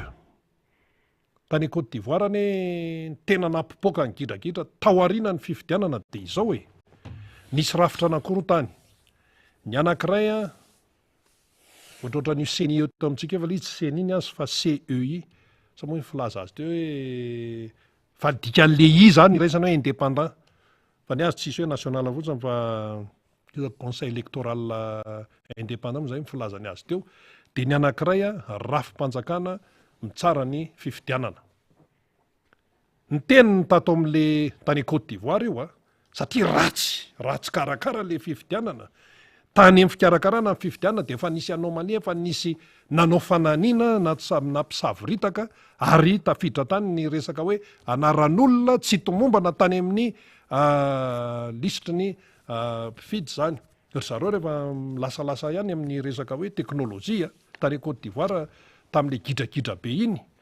zay amin'ny fanandrina ny ekipan'ny Gbagbo sy ny ekipan'ny Alassane Ouattara de jerevitsika tsara rehefa ratsy karakara le izy rehefa tsy nahazo ny tsodranom-bahoaka ilay izy tsodranom-pokon'olona de inona mivokany vita ihany le fifidianana nalefa ihany lefaso le fifidianana lefaso azo natao tsara le fifidianana nanjakan'ny fahamarinana fa misy te hiala ao anatin'le fahamarinana matsy namoaka ny valim-pifidianana zay mbola tsy ofisaly tato amin'le rafitra mpikarakara fifidianana tany Côte d'Ivoire namoaka valim-pifidianana ihany koa ny tato amin'le rafim-panjakana ohatrany hoe ACC atsika fa ny azy tsy ACC dia samy hafa ny navoakandreo satria be dia be zany ny mifoanan'le tato amin'le ACC ivoirianina ny valim-pifidianana dia niova izy tsy mifanaraka tamin'le tato ary le tato amin'le valim-pifidianana vonjimaika olony atarany tao mpitarika tao le tato amin'le anankiray le rafitra mpanjakana zay atao hoe mpitsara sy mpamoaka didy ofisialy olony kibakibo nefa ireo samy manany ekipany de raikitra ny ady de ny sehatra raisam-pirenena nanaiky an'le tato fa tonga de hoe resy kibakibo raikitra ny gidragidra be nanahirana ny nandamina azy efa firy-taona teo reny zao fa lasa mifandray tanana kibakibo sy Ouattara inona natonga an'izay gidragidra tany Côte d'Ivoire zay tamin'ny alala ny voka-pifidianana tsy mitovy na hoe nisy voka-pifidianana de nisy nanohatra tato hoe tsy izy io fa feno alatra io nampipoaka ny gidragidra tany Côte d'Ivoire nisy hatramin'ny famoizanain'olona maro anjatonjatony anarivony mihitsika anarivony satria moa zany ny tena mampanao gazety de nanaraka reny raharaha hoe inony ty enganay to mba tsy ho tonga aty amin'ny fireneko aty Madagasikara tonga de zay ny tao an-tsaina ary ihany misy malagasy mipetraka any Côte d'Ivoire tompoko mpiara-mianatra taloha ahoana le tiany tena fanontehany ihany enjana be le tiany etya enjana be ny ety fa Côte d'Ivoire tamin'izay lasa ny zara roa raha io carte io ny jerena misy tena hoe mpanaraka ny kibakibo de misy mpanaraka ny Ouattara vokatry ninona vokatry ny kitoto sy vokatry ny tsy fivakisana aloha tamin'le fikarakarana ny fifidianana fa rehefa mipotra amin'izay le valiny de tiany nisy namoaka de tonga de nitoeriny ty aza mananteny hoe moramora nandamina de zay le hoe dieny mbola azo soroana dieny mbola misy ny zavatra hoe azo ahitsy raha tokony averina mihitsy de inona ny tsy hanaovana an'izany vity zany tompoko raha hoe ao anatina hoe telo volana efa-bolana mandrapatonga ny fifidianana fa zao fotsiny anao sa tsy anao zay mifanontaniana anao sa tsy anao ohatrany hoe rehefa tena foanana io dalo io fona io rehefa tena foanana io kolikoly io fona io rehefa tena ho amboarina ny lalana eto Madagasikara de vity io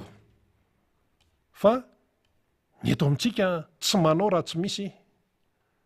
tambony kely tsy manao fa le fitiava-tanindrazana tsy eo raha tsy misy tombontsoa kely mipitika makaty ay zany 10% 4% ena amin'io nga zany nga ny fitiava-tanindrazana misy an'izany ireo ty tanindrazana ray aman-dreny tany alohany ny aina amin'ny manaraka ny fananana eo fampielatananao amin'ny manaraka ho an'ny mpiarabelona sy ho an'ny firenena any an-tafy any any Norvezy any minisitra mandeha bisikleta mandeha miasa Norvezy nefa nisan'ny 5 voalohany amin'ny hoe tsara fari-piainana indrindra amin'ny mponina ao aminy Norvezy, Suède, Danemark, Finlande reo nordique reo tsara fari-piainana ary anisan'ny 5 voalohany amin'ny hoe tsy fisian'ny kolikoly zany fa ny azy ny tompona ndraiky mpanjakana ambony mandeha bisikleta mandeha miasa aty amintsika angamba de hoe fa naninona ny olona rehetrarehetra ndray gaga hoe nandeha bisikleta hony anina ny filohan'ny MMM Andriamatoa Ajo Andrenanarivelona efa nandeha taxi moto leo izy amin'ny embouteillage tofoka izy amin'ny embouteillage de nandeha taxi moto izy de nivoaka tamin'ny gazety fanetretena ihany koa zany ary fanehoana hoe zao ny tokony ho izy fa ny ety amin'ny tany mantra tsy maintsy hoe za ohatran'izao de tsy maintsy zao tsy maintsy zao tsy maintsy zao ny olona rehetrarehetra miaina ao anatin'ny embouteillage sasany avany mirimorimo avany de hoe afandray aloha raha hoe ambulance sy pompier fa hoe olona andeha hamonjy asa de apretina daholo de mifoaza amin'ny 4 maraina rehefa tsy de ho tratran'ny embouteillage ny Tananarivo fa rehefa embouteillage io de embouteillage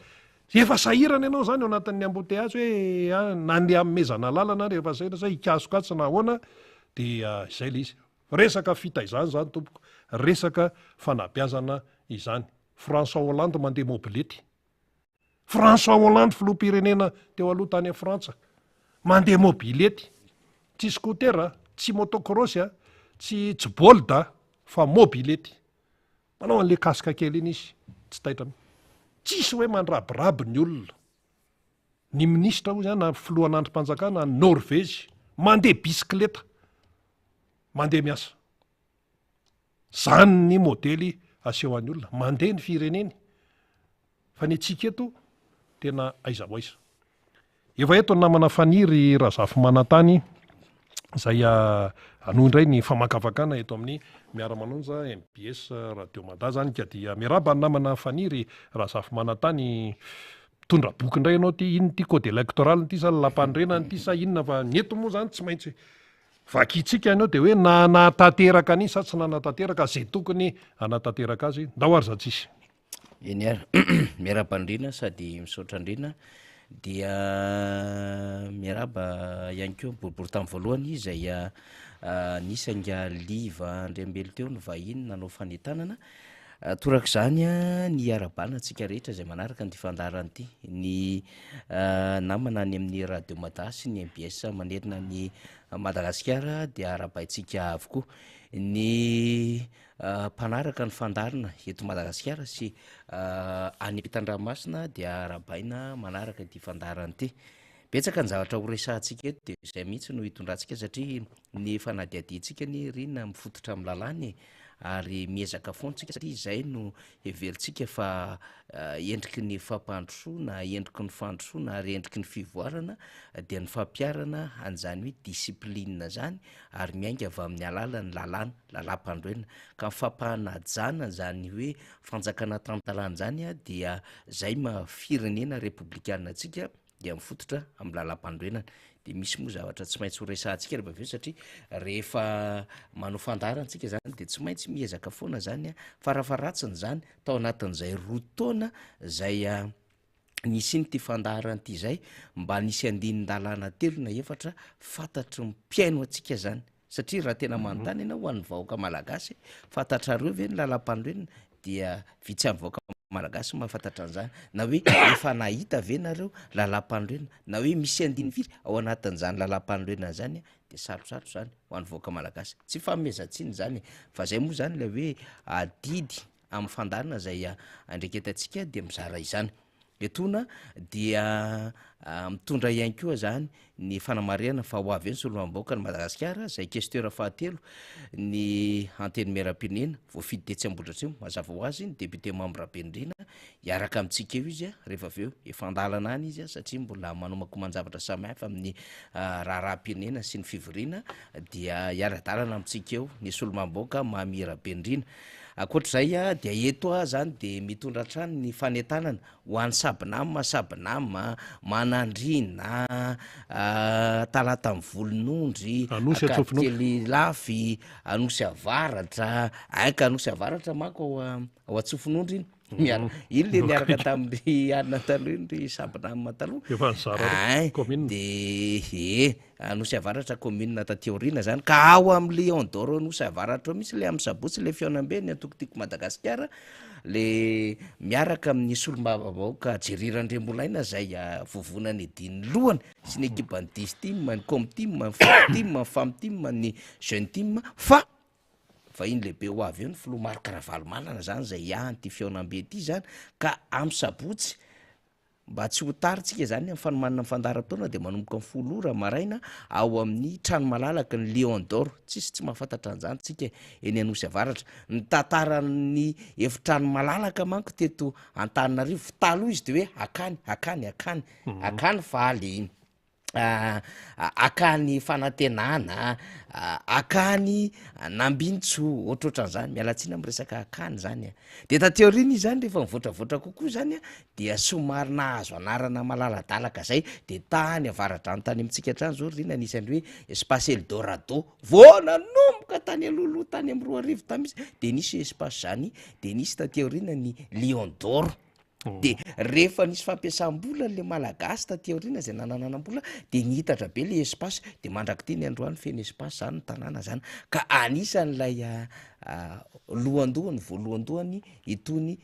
lion d'or tony zany tsara ho fatatsika ny hitondrana zany adevitra izany eny ary fanamariana moa zany resako zany ndrina fa ny zavatra rehetra misosa ary mandroso mendalany eny daholy ka amy sabotsy zao zany ao amy lion d'or no savaratra ny fionambe ny tiako Madagasikara avaradrano ka hoanao zay mpikambana taloha mpikatrika taloha hoanao zay mety efa miverina tanteraka am'izao fotoana zao de tongava hoan'ireo mbola niainoaino efa ao anatin'ny hafanantsika zao de tongava hafanana izorana ny fifidianana sy fanavotana nyty firenety de tongava hoan'ny pakasitraka mpanohana ny antokotiko Madagasikara fa tsy voatery mpikambana de tongava indrindra moa mpanohana na pakafia ny Filomary Karavalomanana de tongava fa fotoan-dehibe eo natsika eny avaradrano zany ny avatia lasora manandrina masindray ambo manambola anjevagara ambo malaza amray akadinandrina feferana vely azo hoavy daholo zany rehetrarehetra zany satria fionambe io zany ho anavaradrano de aiza mbola tsy voatonoko ao anatin'izay de presque efa voatonona daholo ambo mangakely angambany de tongava commune enina ambin'ny folo ay ambotra bibony tsy voatonoko tam'le ary avaradrano de lavitra ny anosy akaikaiky any eny ary zay ny amin'iny fa ndetsika resaka ny ty lafin-javatra ray ty mbola ho avy eo moa de mamrindrina fa nandritra ny filakevitry ministra omaly rina de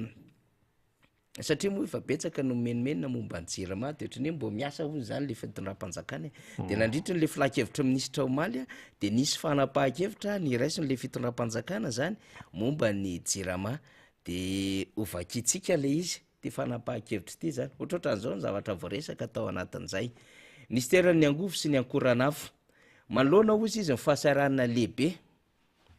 tsika zany vo mamaky teny ohatran'izao satria tatry ny filakevitry ministra ity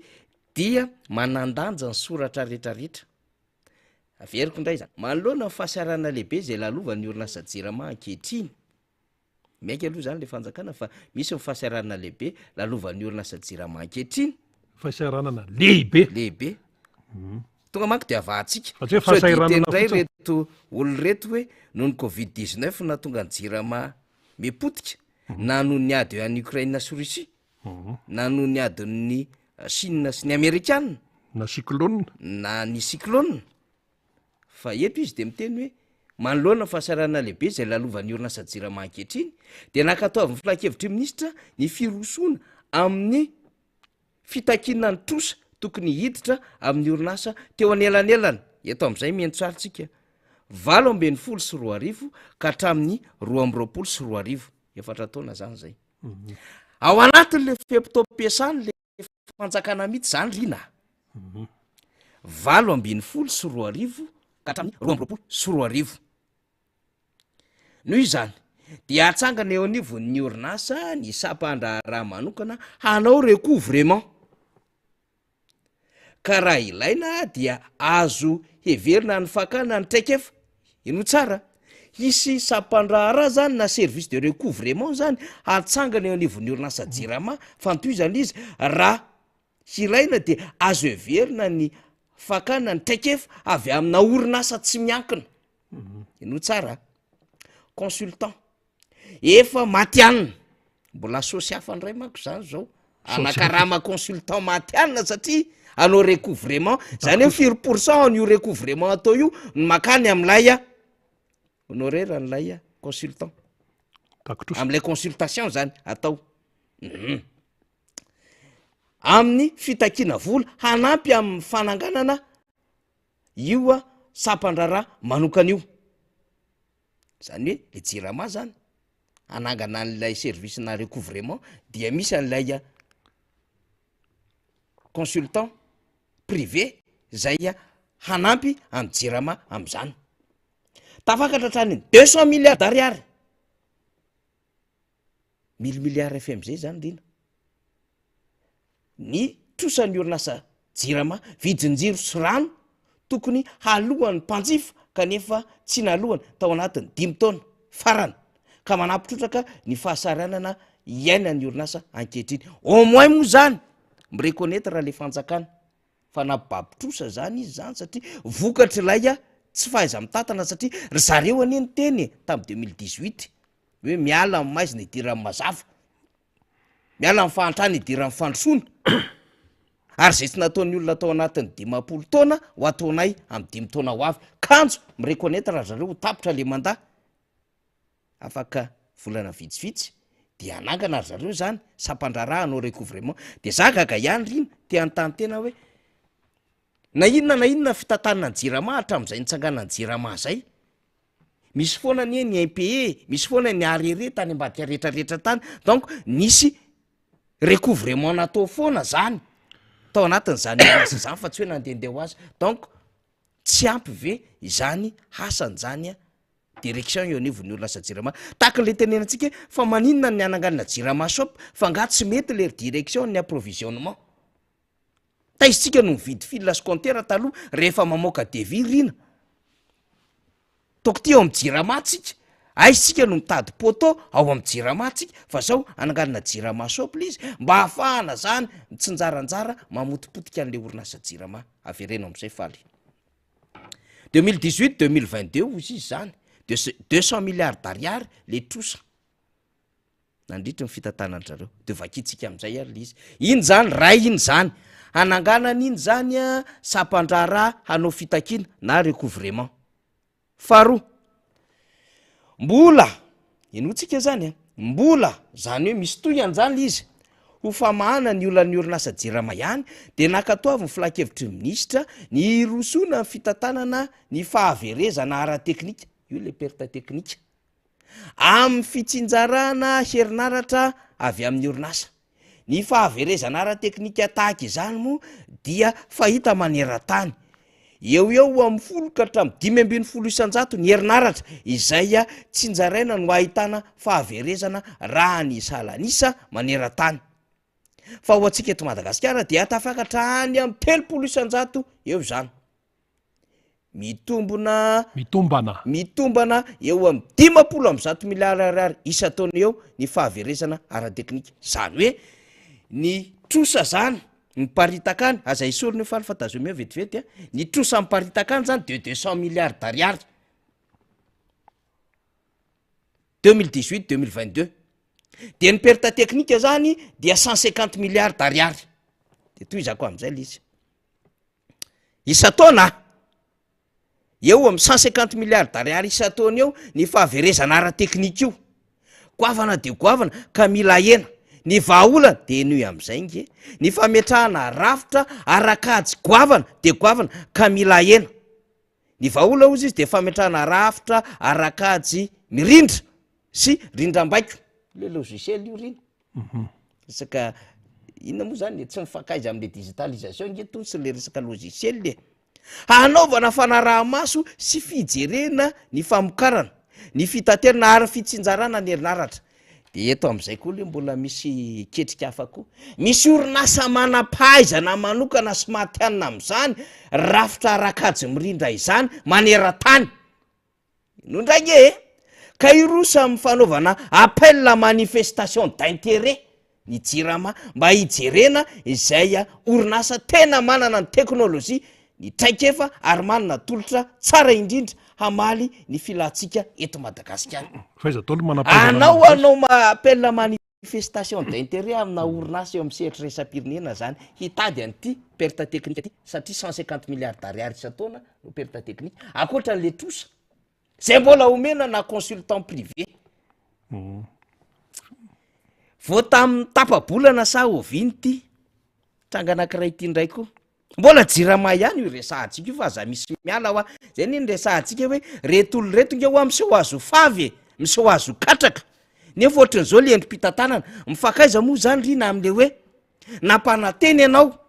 fa ianao ny tena messi bâtisseur anarina goavam-be tapitra ihany ty limandary iny mbola hanao appel à manifestation d'intérêt ianao tapitra ye mbola hitady consultant ianao de eotra am'ty koa nge mbola misy fanapaha-kevitra hafafa ny ainga avy anivon'ny jirama ndray ty vakitsika iny ty miodaty kely afaly sady to lava be tsy makaly amin'io tsika tsy hitako le jerevitra inge manao appel candidature avis d'appel la candidature mitady indray manager de redressement io contrat de mission de minimum 2 ans ny fitondram-panjakana raha ile jirama plutôt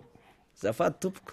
ahoana marina mitady manager de redressement akoatry ny efa nanao fa niendrena voaingana kely taorinan'le ministre nanao évaluation le ministre nanao évaluation efa tsy hitako moa zany fa saritany de lasa mivavaka be ranga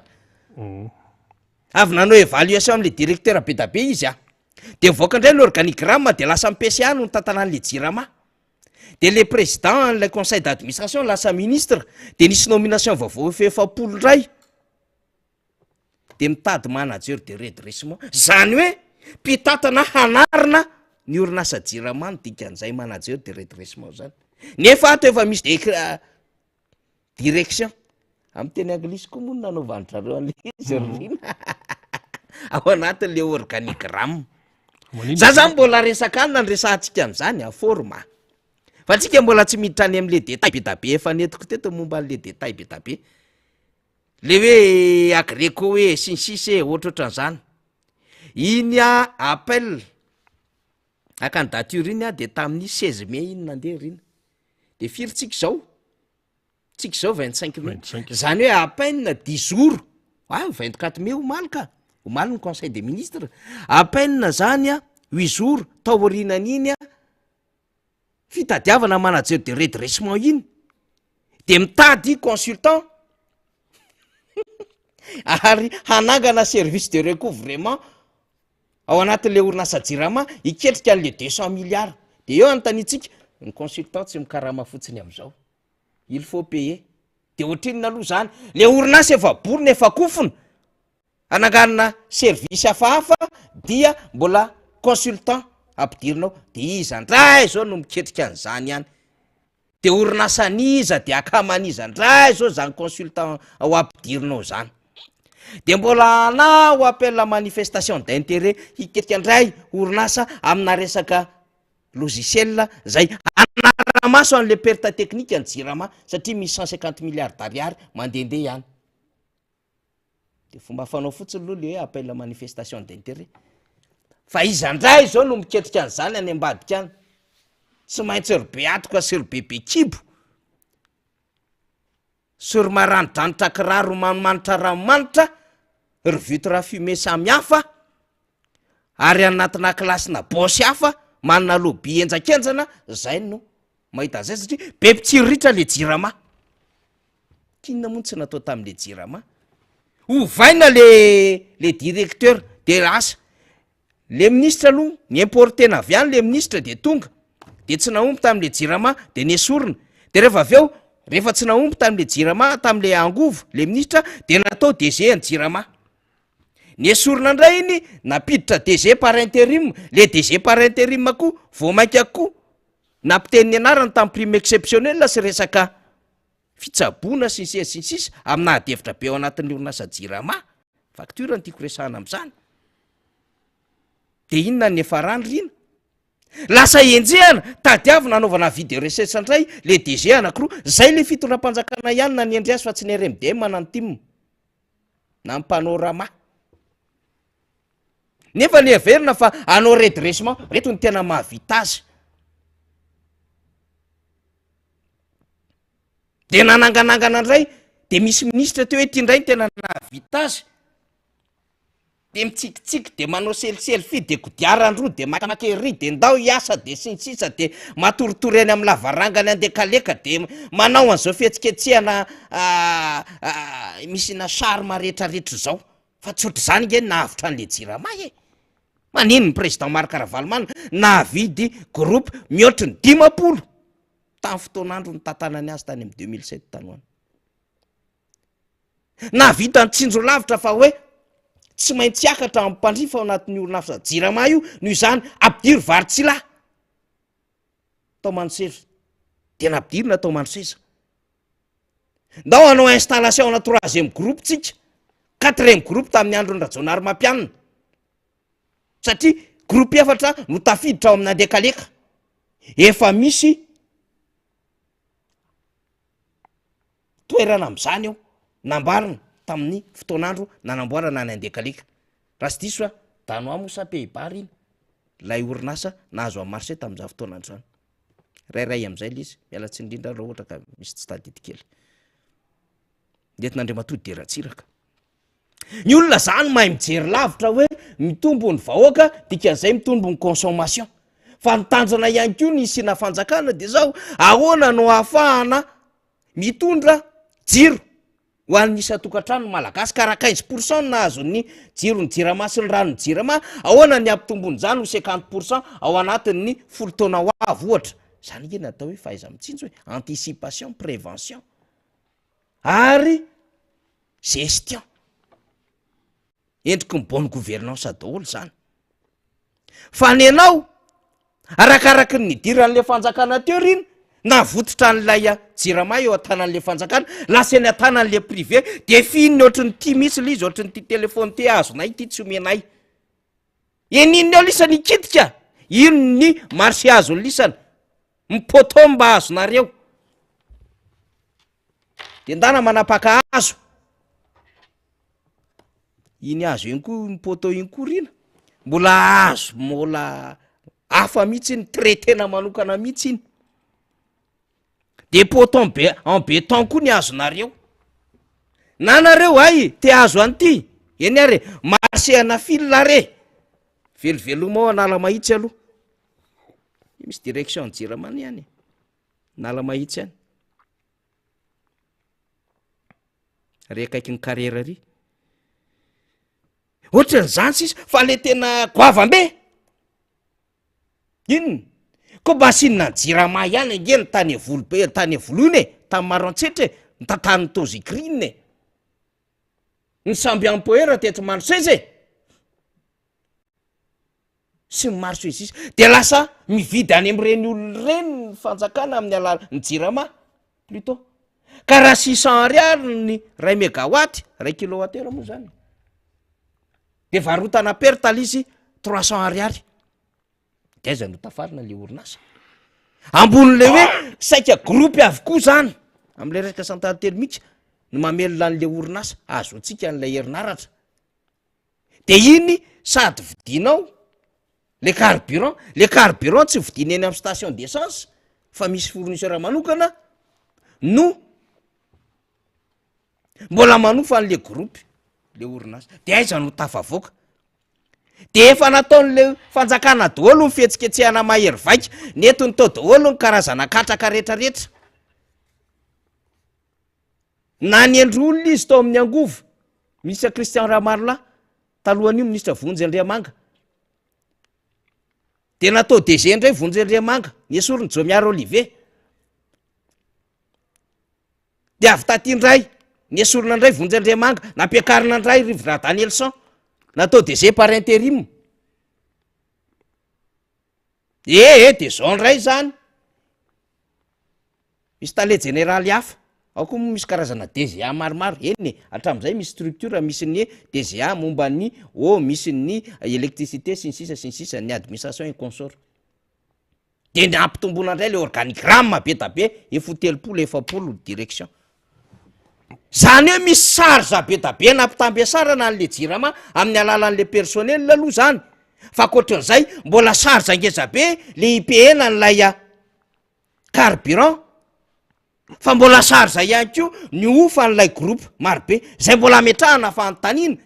le quantité livré ao anatin'le contrat ve no tena livré n'lay fournisseur n'lay groupe sa ambanin'zay raha ambanin'zay fa maninona ny tsy maintsy pena ohatra 20 mégawatt ny voasoratra ao anaty contrat tena 20 mégawatt ve ny livreny io sao de tsy miasa akory ny groupe io kanefa tsy maintsy peny jirama de ketrika olona manokana zany de aiza moa le fampitehan'le jirama nge lasa fahafinaritana ho an'ny matretre fa fahasorenana ho an'ny vahoaka madinika ary fahampitehana orinasa ho an'ny orinasa madinika sanatsana nefa mba fantatry ny rehetra ve mitondra am'izao fotoan'izao ndrinadrindra nresako am'izany ny nananganana ny esprit nananganana ny PMI PME orinasa madinika salasala ndrina zay rehefa niditra tao ny lalàna ny tolotra sy ny tinaditsika offre suni demande de tsy maintsy nanao an'le PME ireny ny victime am'izao fotoana zao akoatry ny vahoaka marobe izy any tsy menimenina momba ny jirama leo délestage leo jirama leo délestage leo jirama leo délestage leo jirama fa fahafinaretana sy fidiram-bola amin'ny afo zany fa fahavoazana ho an'ny vahoaka sy ny orinasa madinika eto Madagasikara ary fahafambaraka ho an'ny firenena fa fidiram-bola sy fahafinaretana hoy amin'ny mahtretre zany de zao ndray mba hahafahana amin'ny justifie zany mampidipiditra consultant kely etsero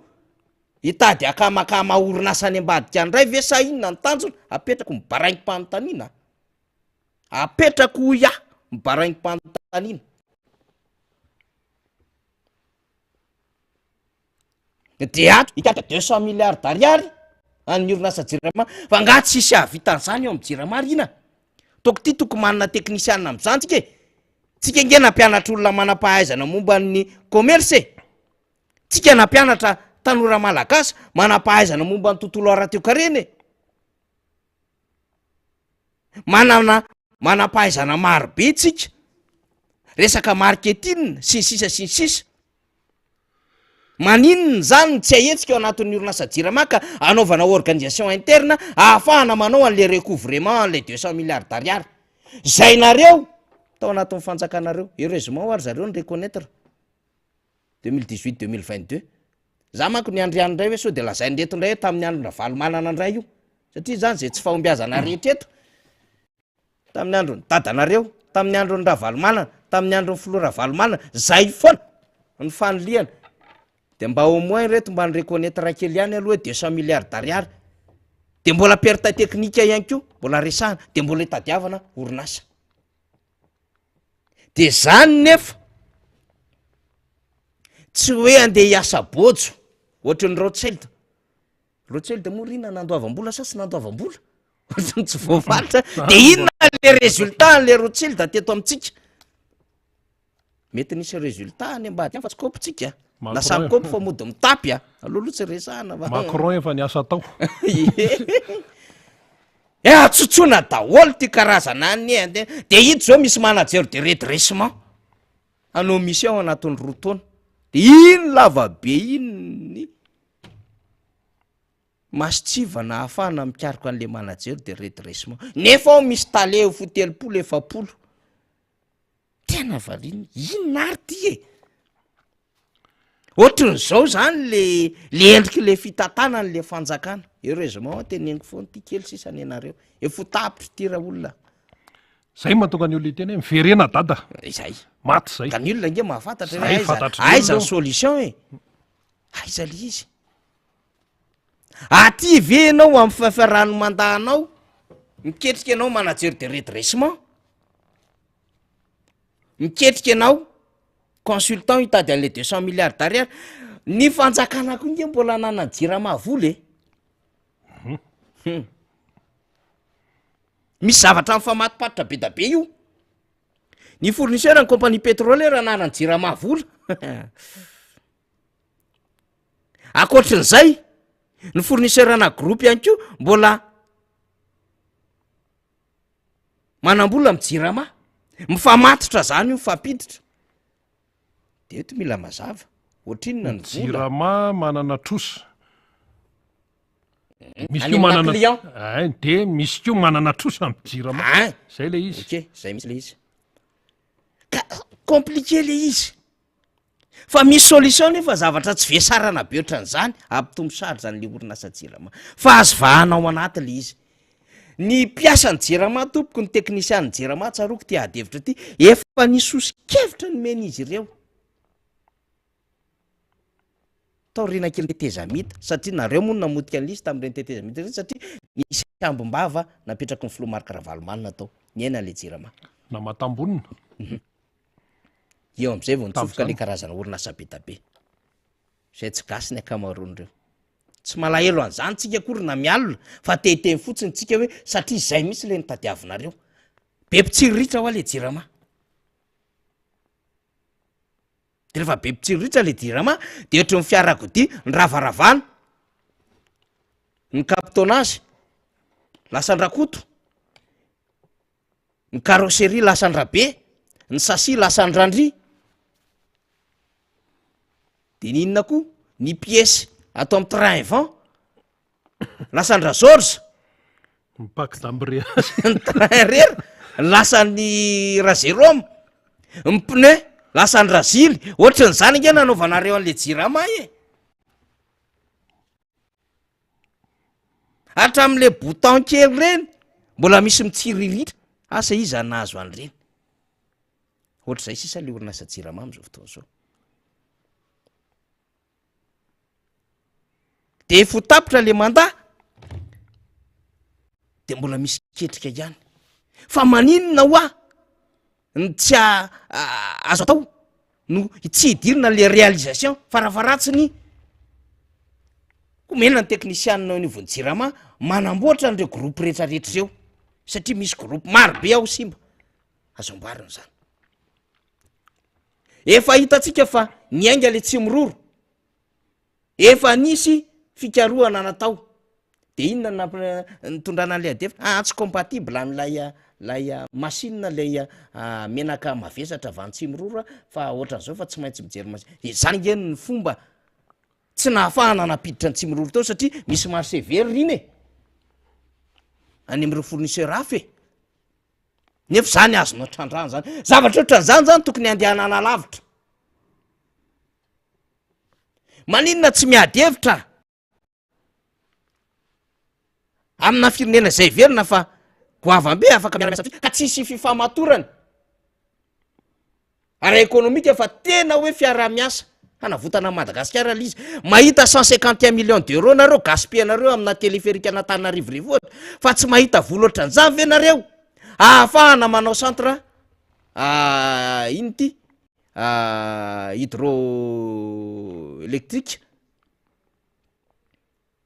lay amin'ny alalan'ny rano. Azo atao zany. Mahita findramam-bola etserolona fanjakana rina, fa tsy mahita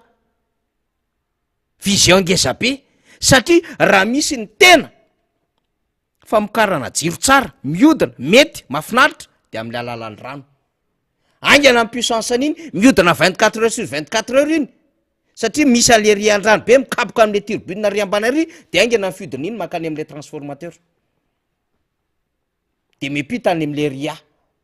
réseau interconnecté an'Antananarivo, satria iny mahazo amoramanga tonga hatrany Tsirabe sy ny sisa rehetra. Ary iny angovo madio, iny nge madio e, fa iny tsy le mididididi be hatrin'le groupe, iny tsy misy setroka be, de tsy nahavita namorona le izy. Saofoka nga anareo, farantsana nga anareo, volobe nga anareo, projet any fitondrana teo aloha zany, de rehefa mitantara ohatran'izany de malahelo be mifonareo, ka tsisy tany saina momba anareo, jiro kobrako zay sisa mba vitanareo. De zara raha misy an'le jiro cobra de iny mba ampiteneniny zareo mandendeha eraky ny tapo tanety fa nataterahana ny velorano filompinena hoe fa taiza le filompinena ny teny jiro cobra. Tsy jiro cobra nge nampanantenain'le filompinena e, 400-800 mégawatt nampanantenain'le filompinena, zay tsy vitan'ny olona tao anatin'ny 20 taona. 15% fotsiny ve vaoka malagasy misitraka rano sy jiro, ampitombona metra lavitra am'izay zany. Ohatran'izany le endrik'ilay velorano filompinena, zavatra grandiose le izy, zavatra misy fiantraikangeza be le izy, fa tsarinady kely mampime ohatran'io. De iza zao nahazona n'ity marché ana jiro cobra ty tany amin'iza zao io, zany koa nge tsy mandendeha ho azy riny e. De zany ve sisa ny asan'le ministèran'ny angovo, de rehefa antany de zany nge sy teknisianina ozy ny tompona andraikitra sasa fa mampananteraka velorano filoham-pirenena e, fijany tsy mahay an'izany. Député Ramboasalama raha mizara jiro panneau solaire be amina elankelatrano, député Rastany raha mizara, un simple député, un simple be ny tanàna amin'ny antokotiko Madagasikara mizara an'izany. De ny fanjakana ve ilahatra am'izany de hizara jiro cobra, zay ny fidianana anareo. Ny fidianana anareo de zao mamorona barazy nareo. Ny fidianana anareo, hifidianana fa tsy hivitanana, ny fidianana anareo mamorona barazy. Ny fidianana anareo ampitombo ny fahazony ny vahoaka jiro isa-tokantrano, karaha 15% taloha vita amin'ny mandahanareo 50% malagasy tokantrano malagasy mahazo jiro satria le filoam-pirenena manko nikabary tany amin'ny tribunal Nations Unies raha sy diso tadidiny riny iny hoe mbola mampiasa jiro pétrole slab zenge ny aty Afrika indrindrandrindra ny amin'ny Madagasikara ka zay ny ilana anao zay nge le ndesahantsika aza milahatra ny entrepreneur gasy sy ny olotsotra malagasy ery de hoe hiazakazaka anao trano asan-davanandro zany hitokana pave zao nareo amin'ny fianaratsoa ohatra na hitokana EPP nareo amin'ny fianaratsoa asa normal zany fanjakana amin'ny fandimby rehetra nanao an'izany ary tsy mainky nitokana amin'izany petit déjeuner fanjakana zany fa aiza le tena asa goavana be an'le fanjakana le arosony le fanjakana ho amin'ny vahoaka malagasy de ohatran'izay tenentsika zay raha 15% ny vahoaka malagasy no misitraka ny jiro sy rano dikan'izany ny accès à l'eau potable zany mbola marefo de marefo ahoana no ahafahan'ny fanjakana manampy ny jirama satria orinasa-mpanjakana io na tiana na tsy tiana manao service public de ahoana no ahafahany manome rano fisotro madio faravaratsiny ny 9% hitokantrano eto Madagasikara efa zava-dehibe ny zany de misy zavatra be tabe mba mena am'izany riny inona le mena am'izany le resaka ara-pahasalamana dikan'izany rehefa tratran'le accès à l'eau potable mahazo rano fisotro madio koa ny rehetrarehetra de afaka manao famokarana tsara amina PME orinasa madinika salatsalany isambatan'olona rehefa tafiditra ny 10% mahazo jiro ny vahoaka de mampirisika n'olona nangana orinasa satria ianao raha miantso investisseur tonga eto Madagasikara kanefa tsisy énergie zany ny base-ny investissement indrindra ny industrie eran-tany karaha tsy manana ianao zany énergie matanjaka de aza miresaka aloha de anao branchement mora ianao de branchenao eo amin'ny inona zany iny le 200 000 compteur iny 5 000 moa zany tonga rina zao fizany tsy mahafantatra fa propagande ny tianareo atao amin'io branchement mora karatany contrat ho an'ny mpampianatra propagande ny ketrikareo amin'io ho ampiasanareo fitaovana politika 140 volt le voltage fa tsy 220 volt eto ara le jiro ara mo zany 140 le jirama tsy maharaka zay ny livreny fa tsy 220 nge ny fanarahany ary zay mety amin'ny fitaovan'ny olona ny antrano compatible mihitsiny zany 220 misy mihoatra n'izany raha 230 ny soratra am'le kanefa machine sasany aty amin'ny 140 ozy izy rina tsy tafakatra ny stabilisateur intsony tsy tafakatra ary ny rehetra tsy voatery avidy stabilisateur zay tsy manana stabilisateur am'izany de mifafankihoana hiditra amin'ny onduleur indray ianao tsy maintsy matanjaka maintsy matanjaka iny satria misy autonome mitazona iny zay ny onduleur ka zany voavidy tsony zany hoa le problema an'le fanjakana zany ny tokony asanareo fa tsy matimatika amin'ny bezesta mandeha raka io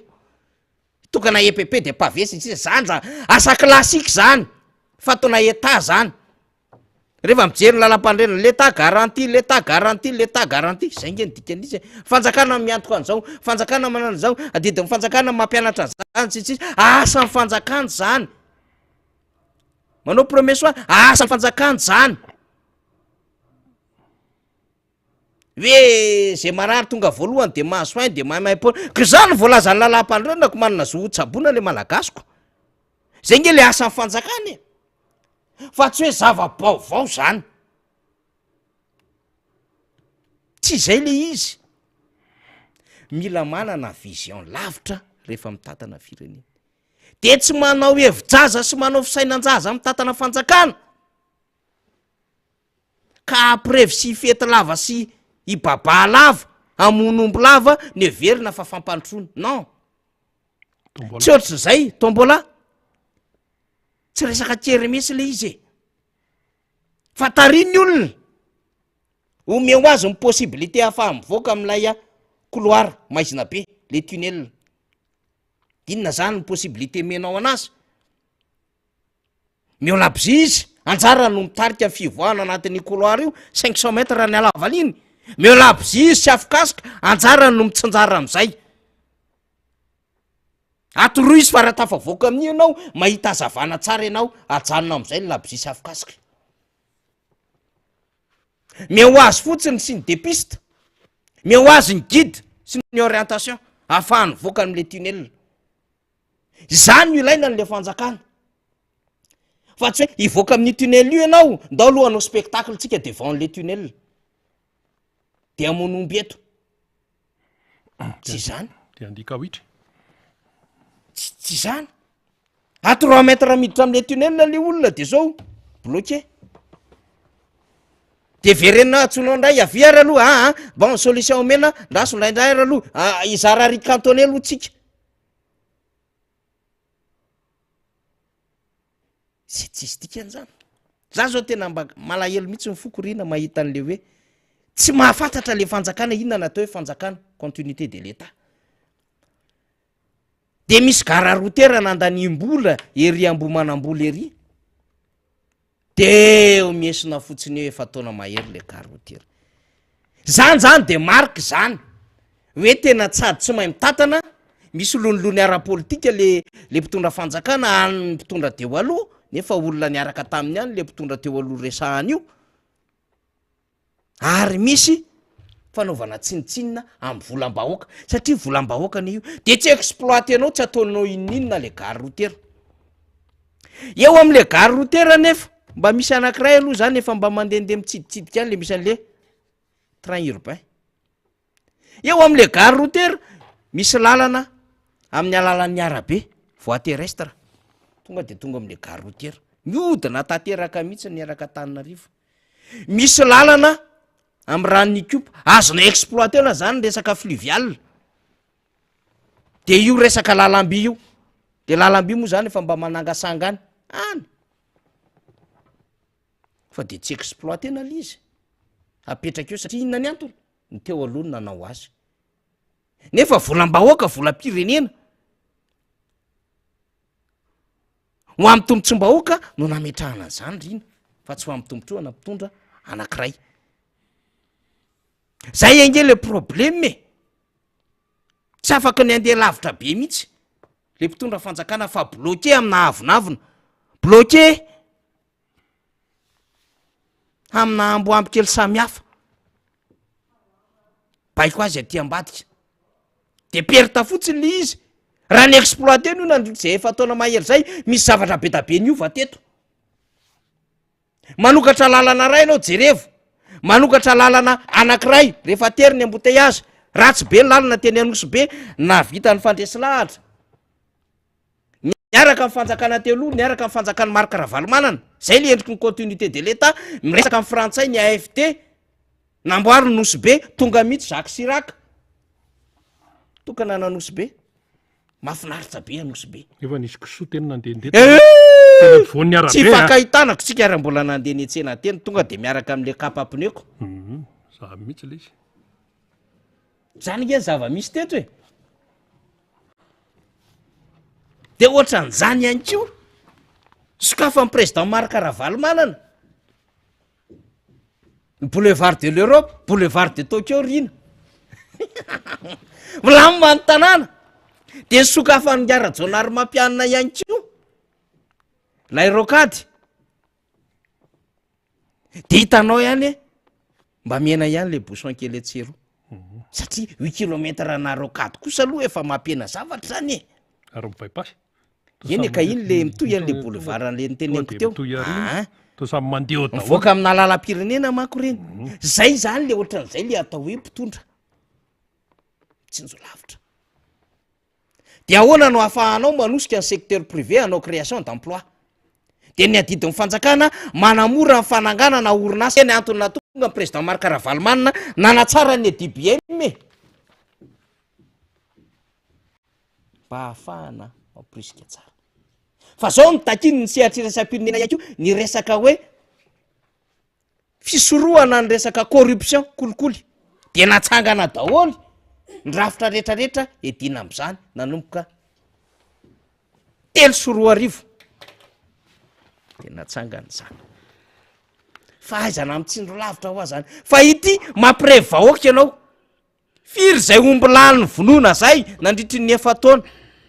ny mpanakanto ny nahasosy tsy miany lasosy ny mpanakanto tsika sanatry indresaka akory fa natao fotsiny izy mba hamorina olona sanatry indresaka ho ia so de misy amadika indray zany teniko zany fa misy marché ho an'ny sasany koa zany satria misy direction na événement miforonona ko de zay le fandehan-javatra de manao karazana godizy samy hafa misy marché daholo zany misy manger daholo zany any ambadika any fa mitondra anakaiza le izy satria efa ntsika raintsika teto tetezana 10 metatra hanaovanao fihetsiketsehana mahery vaika lafo noho ny koa an'le nanamboarana ny tetezana ny fandaniana ataon'le fitondram-panjakana ohatran'izany ny pavé ohatran'izany ny EPP et consort sy ny sisa finalement fatoran'le zavatra nataony ihany tonga hatrany ny tombolany ny efarany satria tsy mahazo olona tsony ka de lasa nitaizainao am'izany le vahoaka de ozy le vahoaka mitongo zay tsy tonga any kosa aloha raha vao tsisy artiste io raha vao tsisy fizarana scooter io sy telefona sy resaka kitsoaleo zay tsy makany ao raha fahasinan'zay ndray e de tonga avinareo zany le endriky ny fanapotehana politika ihany ko anyreto olona amateur ny fomba fanaovana politika reto toko lasy tompo vavy adevitra tsy maintsy natao zay satria fatatsika tsara fa tsika ihany ko de mandrava ny fomba fanaovana politika sadasada ho amin'ny olona par accident nanaovana politika de nentsika zany adevitra any efetako aiketo ny député Mambrabendrina zay fandefa afatra teo ihany moa zany fa mbola tany ampivoriana izy niazakazaka nakaty amintsika tahaka ny député fetra tamin'ny larobia ihany io zany ay homalika moa zay teneko zay mbola teo ampivoriana fa tsy maintsy niazakazaka satria apita ny vaovao maro samihafa député Mambrabendrina izy moa omaly mbola seriny deseriny satria nitarika ny fivoriana teo anivony Antenimera Pirenena androany izy tafiaraka amintsika mbola teny apetrehana fionana sy fivoriana samihafa satria ny député Mambrabendrina ihany ko dia miona amin'ireo karazana masovo maro samihafa reo organisme international maro samihafa ny andraikitra eo anivon'ny antoko amin'ny maha secrétaire général azy sy ny fionana ihany ko anivon'ny assemblée nationale maha questeur azy zany rehetrarehetra zany ka mety hiala tsy député Mam fa tonga de arosika ihany koa moa le izy zany am'le fahatarana miaraba le mato député miaraba faniry miaraba rina miaraba antsika rehetra ato de miaraba ny mpanaraka ny fandaharana eny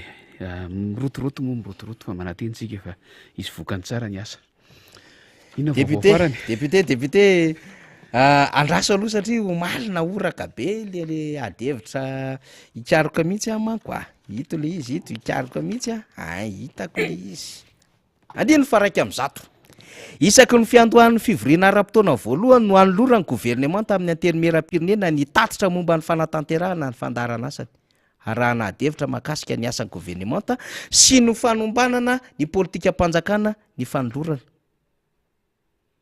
adevitra be omaly député Mambrabendrina tsy tao ny filohan'ny Antenimera Pirenena ny prime ministre lehibe any gouvernement miaraka ny gouvernement satria rapport d'activité ny tokony natao omaly zany rehetrarehetra izany fa avy tsy ny député ny vory efa andro vitsivitsy zay indrindra omaly tena tokony maromaro ny député maromaro mihitsy ny député tokony anatrika an'izany satria io hitantsika io mihitsy ny hoe tena rapport d'activité goavambe ny tokony hoentina zany ny fomba fahitanao azy amin'ny matena député Mambrabendrina député fa tsy miresaka hoe bureau permanent akory ny resahaka eto iny hoe fandaharana ataoko hoe ladinika eo anivon'ny Antenimera Pirenena mandeha am'izao fotoana zao io de anisany le lazaintsika hoe tafiditra ao amin'ny tsy maintsy atao rehefa tonga ny fivoriana ara-potoana sahala am'izao ara-potoana voalohany moa tsika zao araka ny vakiny faniry teo misy andininy mamaritra n'iny mihitsy eo amin'ny lalam-panorenana zany hoe zay le ataontsika hoe disposition constitutionnelle mametraka an'iny ny tsy fanatanterahana an'iny de tsy fanajana an'izay disposition constitutionnelle izay ny fanatanterahana an'iny nefa de miteraka ady hevitra io satria misy endrika isan-karazany zaraintsika roa kely le fomba fijery misy ny endrika ny tamaso a ny hitan'ny daolo be mpanara-baovao a sy ilay ataontsika hoe foto-kevitra na ny fond ny forme sy ny fond hatrany hatrany de nampiady hevitra foana zany io fanatanterahana ny io tatitra io ao anatin'le andininy faraiky am'zato teo a mazava be hoe any ampiandohany ny fivoriana no natanterahana n'lay tatitra de na de io ara de efa nampiady hevitra satria mazava ho azy a fa raha eo anivon'ny fitantanana ny anteny miram-pirenena de tsy maintsy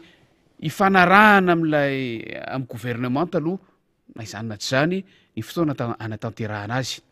mba ifandaminana hoe am'izao no mahafaka fa izy kosa ny fomba fiasa de tsy tapatapahana fa rehefa manomboka de tapitra mandalo daholo ny ministra rehetra zay vao mijanona io fa tsy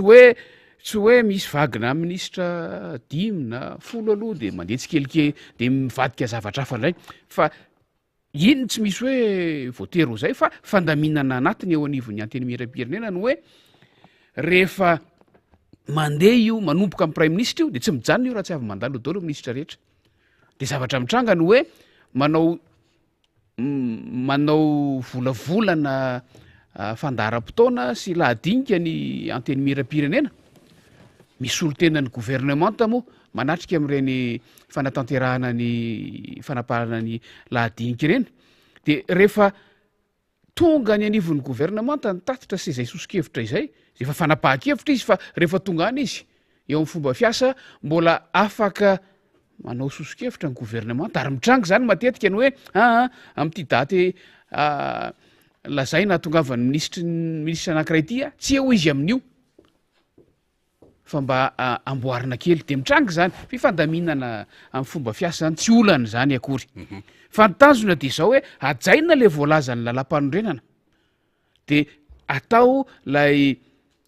asa lay tatitry ny asa zay nataon'ny gouvernement tamin'ny fotoam-piasana farany zany hoe raha ity mandeha am'izao fotoana zao toy ny resahantsika de ny taona 2024 no resahana ny tatitry ny asan'ny gouvernement tamin'ny taona 2024 na iza ministra teo gouvernement nyresaka eto de zay misy matsy ministra hoe voanandray miasa tao anatin'ny volana vitsivitsy tsy teo akory tamin'ny taona 2024 ministera ny jerena ny gouvernement nyresahana eto ary tatitry ny asa natao no andrasana akoatry n'lay voalaza teo hoe fanombanana ny fanatanterahana misy endrika samihafa mantsy zany fanombanana ny fanatanterahana ny politika akapoben'ny fanjakana de amma gouvernement n'le resaka de ny prime ministre no nalefa hitarika voalohany ny tsara homarihana anankiray de zao samihafa no ilay ataontsika hoe question réponse izy io na le fametraha-panontaniana amin'ny gouvernement samihafa io zay iandrasana valiny kanefa na izany na tsy zany mbola ho avy zany ny fotoana anatanterahana an'iny aoriana kely ao zany le samy miresaka mitodika any amin'ny ministra tsirairay avy ny solombavam-bahoaka milaza zay tia nolazainao fa ny voalaza ny lalàna de ny hoe mametra-panontaniana ary manome valiny ny gouvernement ho resahantsika iny any aoriana fa ny mitranga aloha zao a de lay fanaovan'ny gouvernement ny tatitry ny asany tamin'ny taona 2024 dia hitantsika am'sary eo zany ny zavatra nitranga omaly ny prime ministre io no nanomboka ny fandalovana teo anatrehan'ny solombavam-bahoaka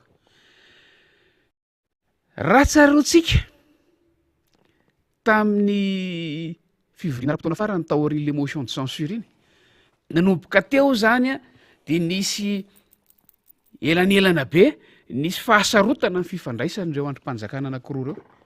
na ny fahasarotan'ny olombelona ao anatin'ireo solombavam-bahoaka sy mpikambana amin'ny gouvernement zany satria tsarotsika tsara fa ilay fametraha-panontaniana séance de question réponse tamin'izany fotoana zany tsy nitanterahana be de be ny anton'ny eritreretina fa tsy nisy le izy tamin'izay fotoana zay de tamin'ity ndray mitoraka ity zany somary nisy fianjanana kely teny amin'ny koloara teny teny amin'ny lalatsara teny amin'ny hoe isa tsy isy ho avy sa tsy ho avy satria tamin'izany de tsorona ny resaka fa nisy fanontaniana hoe ho sasa tsy ho sa ifanatrika amin'ny solombavam-bahoaka ny mpikambana amin'ny gouvernemanta taoriny ny fitsopaham-pitokisana zay nandroso lasa lavitra be iny fa voatery ny tapahana noho ny tsy rahantsika malala ny zavatra nisy tamin'ireny fotoana ireny de ho sasa tsy ho sa ifanatrika amin'ny solombavam-bahoaka ny mpikambana amin'ny gouvernemanta satria izay ny feonitry ny nandeha tamin'ilay fivoriana ara-potoana farany iny taorin'le motion de censure hoe ho nanahirana ny gouvernemanta ny fanatrika amin'ny solombavam-bahoaka fa taty ambadika koa aloha nisy hoe ny solombavam-bahoaka efa nihevitra fa gouvernemanta efa voatsipaka io efa 5% no nanao sony fitsopaham-pitokisana inona tsony no andrasana amin'io satria mizatra andrasana matonga metram-panontaniana miandro valina ny zavatra nitranga maly de zao rehefa nametraka ny fandaminana ny teo anivon'ny anteny miera-pirenena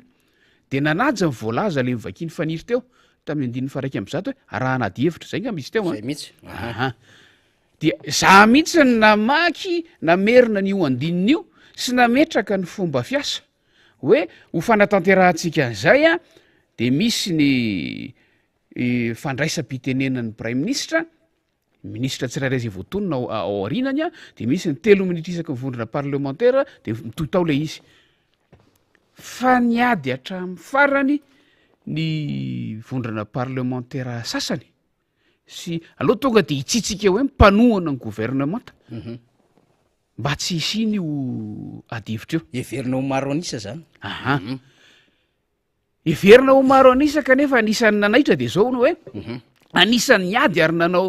nanao karazana farateny mihitsy ny filohany vondrana parlementaire GPR GPR fa tsy RD zay niaro mafy ny tsy anatanterahana lay adihevitra fa nilaza kosa ho avy ny fotoana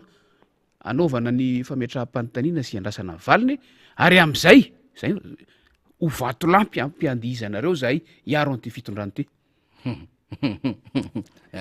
de gagy ianao hoe ilay vondrana parlementaire amin'ny anaran'le vondrana parlementaire GPR ve nitenenan'le olona samy mahasolombavambahoaka azy fotsiny kanefa ny vondrana parlementaire nahazo fitenenana tao raha ny fanomanana nataon'ny bromaritra fa salam'izay zany le iendrika za tsy hiteny hoe fiarovatena fa sakana napetraka mba tsy ahatongavana makany amin'ilay adihevitra fa de hoe aleo enona fotsiny tatitra vita ny tatitra ny gouvernemanta mpikambana amin'ny gouvernemanta zay mbola mitoy mo hatramin'ny herinandro ambony de samy miparitaka aloha de tsy nisy le adihevitra rehefa ao mo rehefa misy ohatran'ireny tsy fitovikevitra mandeha ny fanapahan-kevitra amin'ny alalan'ny tsangatanana de lany zany tamin'ny alalan'ny tsangatanana fa ovaina le fandaminana napetraky ny bromaritra lay nanome niomana hanome fitenenana hanokatra ny adihevitra anaja ny voalazan'ny 1.1% ao amin'ny lalam-panorenana io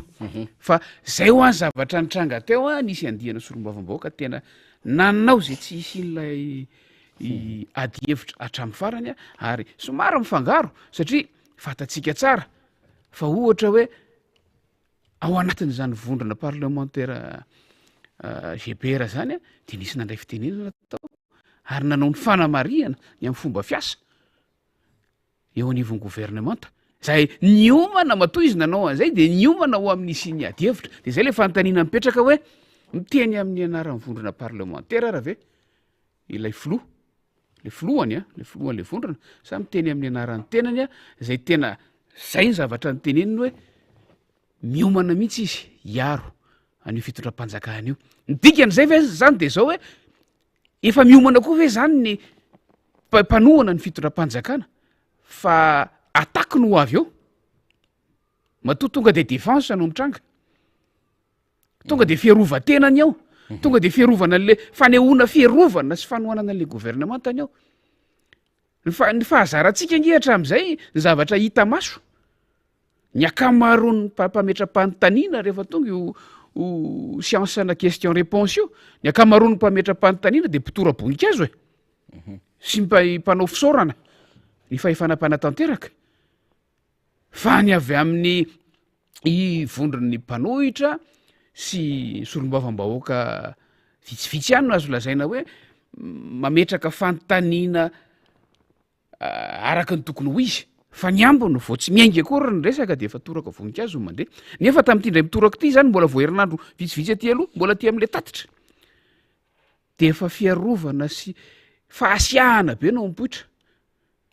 amin'ny vavavoaka de eo zany tsika hoe fa inona zany nefa ilay mpanohana an'le fitondram-panjakana mihitsy ve zany lay mpanohana an'le gouvernemanta mihitsy no efa afany ao an-tsainy fa efa miomana hoe tsy ohatra ny ambiansa taloha tsony ny ambiansa rehefa ho avy ny question réponse manaraka le ambiansa mitoraka voninkazo ny resahako a fa tiany zao de efa miteny hoe zay anohana sy iaro an'io hatramin'ny farany tsy misy milatsa nge hoe aninona an'io e fampanajana ny lalàna fampanajana ny lalàna natao raha ny tena marina ary mbola averina sy anterina lay resaka teo aloha le hoe tsy misy antenaina amin'io tsony ange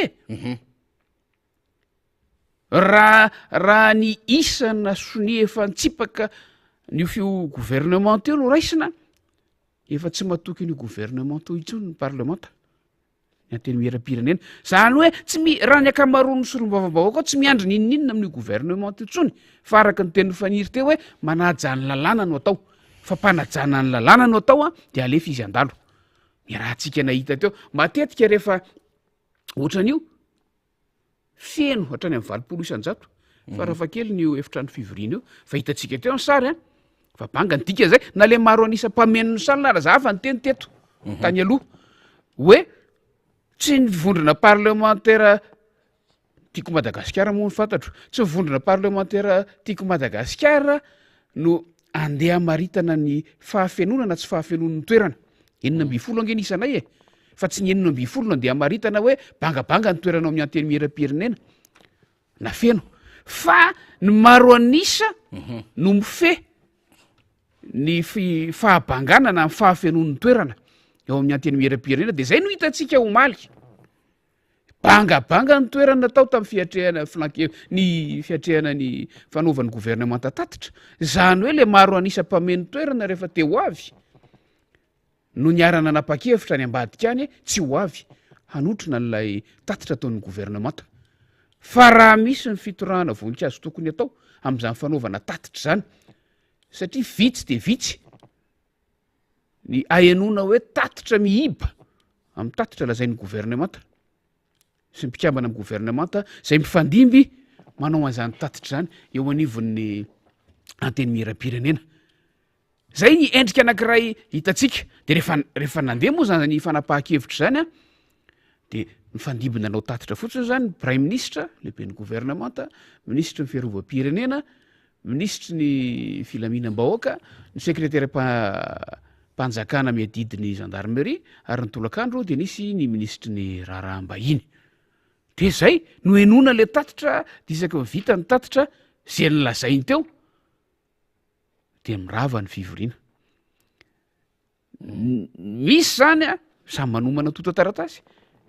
mamaky ny tota taratasy nomaniny ho tena anana endrika tatitra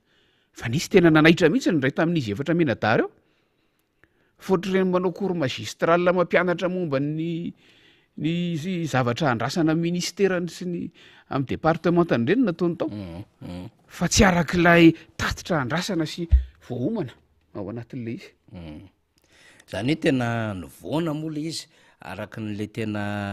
fomba fiasatra am'izay sy voatondra ny lalam-pandrenona na zany naty zany fa toany zava-misy any député Mamirabenrina aloha zany a tarazon'lay sikakay an'lay motion de censure iny a mipetraka foana hoe tsy légitime tsy crédible ho an'ny solombavam-bahoaka le gouvernementa de iny efa taratra iny le izy tsy hoe mpanohitra fotsiny satria raha antsika mahitsy zay le niteneniko teo hoe ny azo amakina ny efitrano fivoriana hoe feno sy tsy feno de satria zao maro anisa no afaka mameno an'io rehefa topazana maso indray mandeha na afaka manabanga an'io dia ny averiko foana le hoe maro anisa zany no efa tsy tapa-kevitra intsony hanotrona ny gouvernementa rehefa tonga amin'ny anteny miera-pirenena gouvernementa mazava be mihitsy zay sary zay ary zay mihitsy no tiako eviana tamin'ilay adevitra teo ny am'lay hoe kakaisy tarazo navelan'ilay motion de censure ny motion de censure re tsy anana n'lay gouvernement na le prime ministre le légitimité sy le crédibilité itsony indrindrandrindra eo anaty an'le maronisa de mipokatra an'ireny le izy de lasa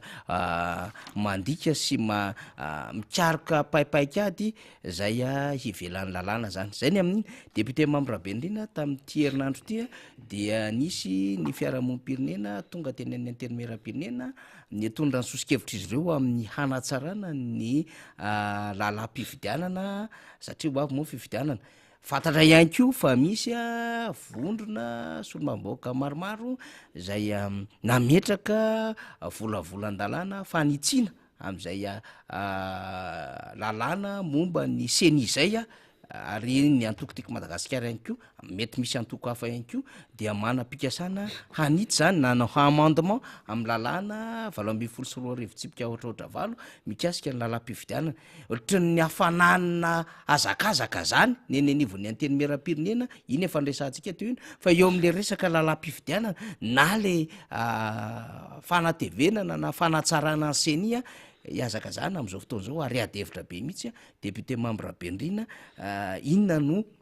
zavatra azo zaraina amin'ny mpanaraka atsika malohany izany satria itsika moa mandrakariva de miteny an'le atsarao fa misy opportunité ngeza be azo hanatanterahana am'izany ao anatin'izao fivoriana ara-potoana ny antenimieram-pirenena zao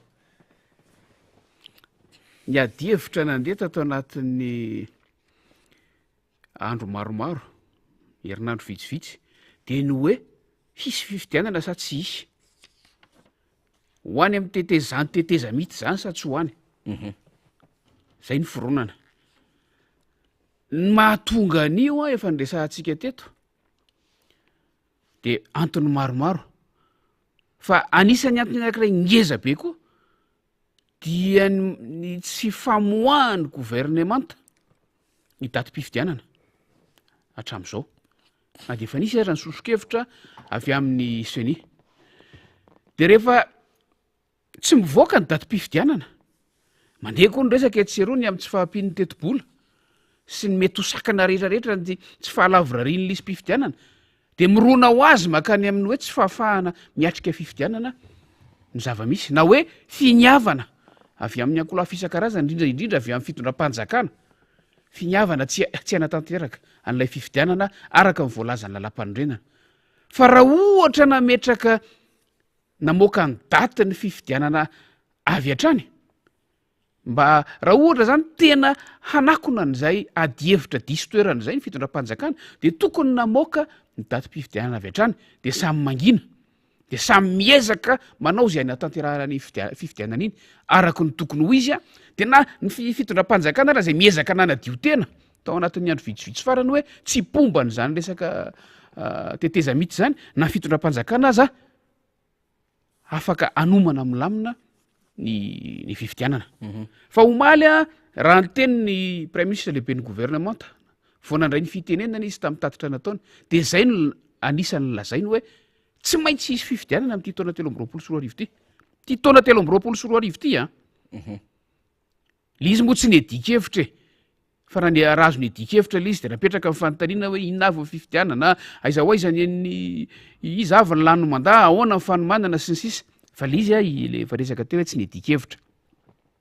de eo am'izay zany zao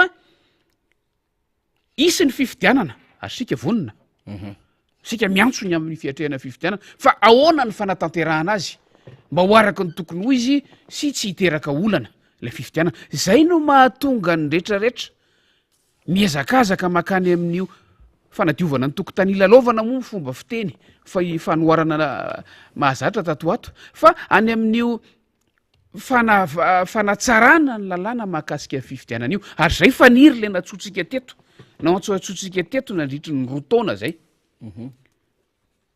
hoe tokony havaozina atsaraina mpanarahana ny toetrandro na andrafetana lalàna vaovao mihitsy mahakasika ny fifidianana mba ananjavatra matotra kokoa sika odimbiasan'ny taranaka maro sy indrindraindrindra hifanarahan-drehetra zava-dehibe zay le hoe ifanarahany rehetra tonga nompoiran'le hoe fikaonandoa e raha mpiasa voambolana frantsay tsika voambolana vahiny de ialana am'le hoe unilateralisme fa irosona makany amin'ny fiombonan-kevitra rehefa manao an'izay fanavaozana lalàna sy fanoratana lalàna mahakasika ny fifidianana zay ary zay no natsotsika teto roa taona ngarangida zay fa rafa kely no hoe andao atambatra ny sosikevitra za tsy miteny hoe andao atambatra ny hery tsy any ny resaka fa eo no atahoran'ny mpanao politika sasany indrindra ny eo fitondrana raha vao mitambatambatra ny ankolafy sasasasany fa andao atambatra ny hevitra eny fa na de ny hevitra ny mpitondra fanjakana aza de ilaina ary mila atambatra ahafahana manana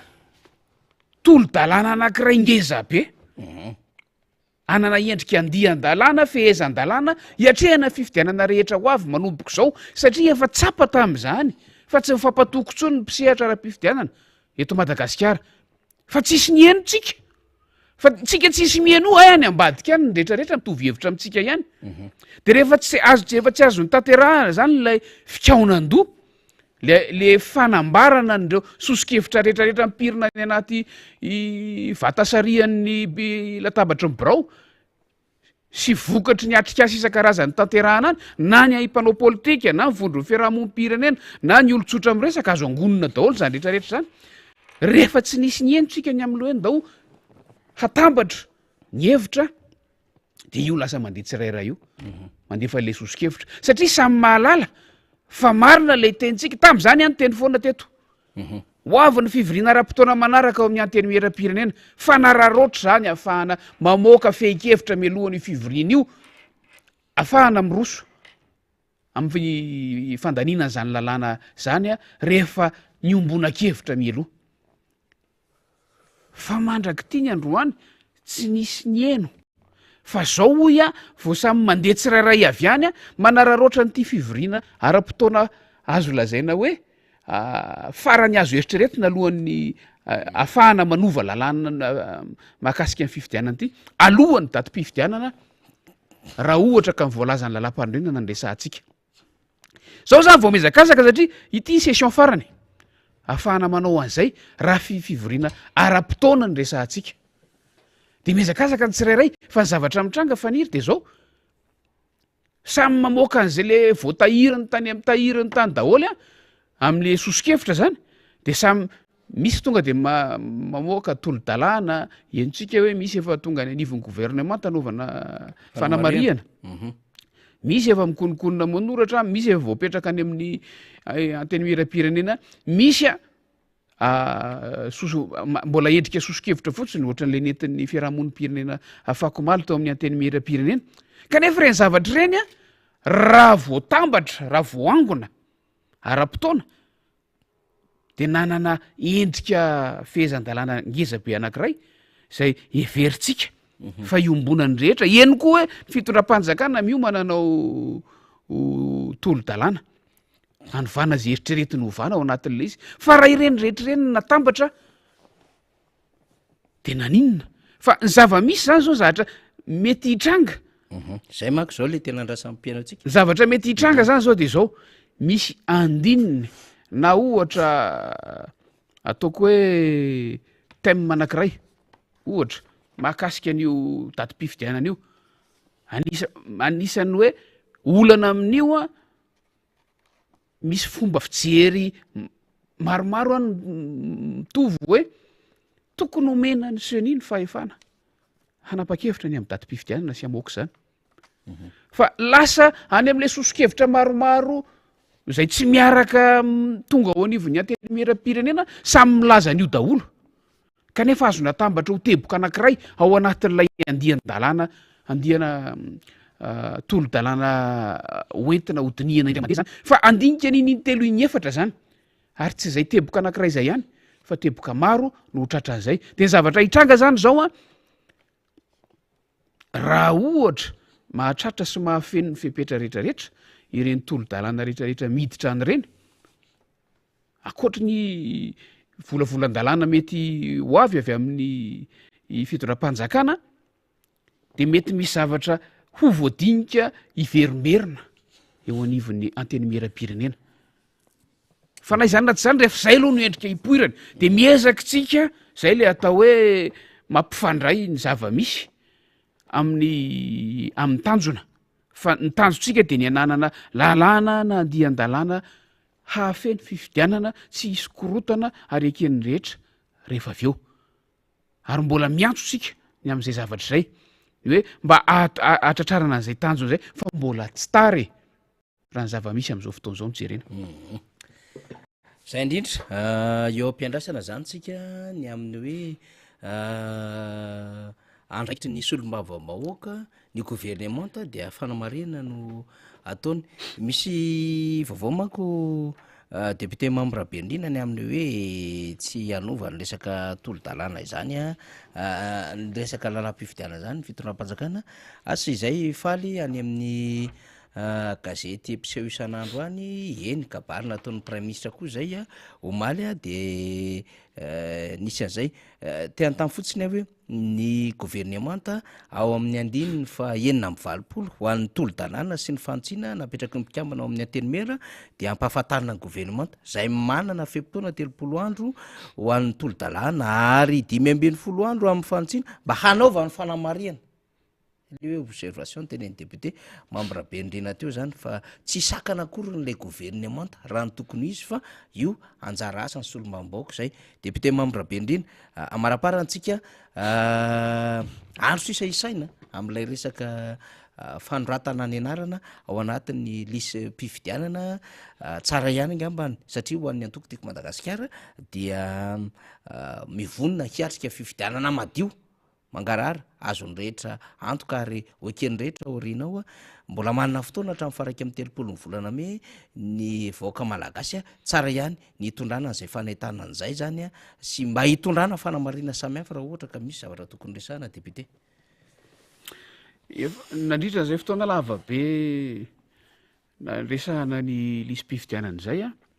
de niezaka tsika nanangona ny tranga rehetra misy mba ahafahana miala amin'ny olana mety hitranga amin'ny lafiny anankiray marina ny teny faniry hoe andro vitsivitsy sisa 5 andro sisa 5 herinandro latsaka kely zany fa amin'ny lafiny anankiray mbola ao anatin'izay 5 andro zay tsika mbola afaka manao ezaka mafy be farany isaky ny fahari-piadidiana any ifotony rehetrarehetra any de tsy mitsahatra tsika manentana ny amin'ny hoe samy mijery fa mbola tsy tary zao mbola fotoana zao ny aorinan'izay tsy fantatra mety tsy hisy tsony na de mangatakary-tsika ny siny révision spéciale avetrany raha vao mivoaka ny datim-pifidianana fefa efa izay 5 andro farany zay no ahafahantsika manitsy azo ahitsy ny fandrika indraindray ao anatin'le izy zay ny fehany azoko resahana de nle hoe mahita ny anaran'ny tena fotsiny ao anaty lisy mpifidianana de mionona fa rehefa tsy araka ny tokony ho izy ko fa misy fahadisoana zay tsy eritreretin'ny tsirairay akory aza any aminay ihany zao de gaga mihitsy fa misoratra any amin'ny fokotany anankiray any ambanivohitra any commune ambanivohitra any amin'ny district an'Ambohidratrimo any ny olona anankiray kanefa mombamomba azy de voalaza fa na mifonenany ara de any amin'ny faritra atsimo atsinanana tsy azoko atsaina mihitsy za manokana aloha ahoana no apossible an'izany fa reny zavatra reny nefa mahatonga tsy fahafahana manamarina lay olom-pirenena amin'ny maha olom-pirenena azy ary mety averiny zony raha resaka fifidianana ny resahana de zay no mahatonga atsika mbola tsy mitsahatra manentana ny amin'ny hoe samy manamarina voalohany aloha ao anaty lisy mpifidianana ny anarana sy mombamomba ny tena ary faharoa marina tsy misy diso ireo mombamomba ny olom-pirenena tsirairay ireo zay no zavatra tsy maintsy hatramin'ny ora farantsika hatramin'ny ora farany amin'ny faraiky amin'ny 30 volana me tsy maintsy mitondra n'izay fanahitana n'izay foana ary aoka tsy ho titena fa veriko foana fa zarao amin'ny akaiky anao sy ny manodidina anao zay asa izay satsy miteny ny afatra intsony fa le asa mihitsy hoe za manamarina any anahy fa ny ao atokantranoko rehetrarehetra amariniko miaraka amiko mba tsota raiky sy ny manodidina rehetra zay olona fantatro ka mety ho vitako ny am'izay eny ary de akasitrany zay fanetanana fizaramba-vao a fandalinana fanadidina niaraka tamin'ny solomamboaka mamira bendrina voavidy etsy amin'ny distrika nambotratrimo zay question raha fahatelo ionivon'ny antenimera pirenena eto ampamaranana de mbola miantso atsika foana zany ho an'ny fiaonambe mponina navaradrano avaradrano sy manodidina moa zany a atsona anatin'izay a amin'ny sabotsy fa fito amby roapolo volana me amin'ny folora marainy eny amin'ny lion d'or no hanatanterana am'zany a zay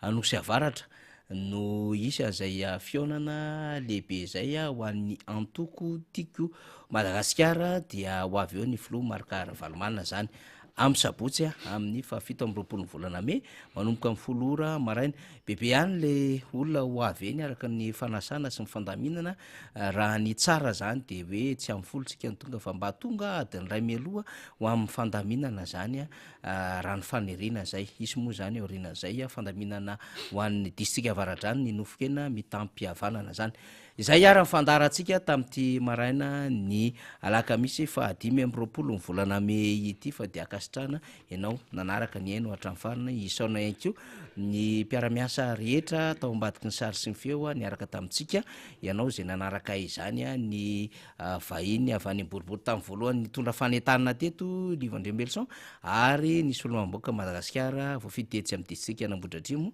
mamira bendrina misaotra andrina ianko de mame fotoana ho andra pitsondray tompoko lasy tompoko vavy mandra-piona tompoko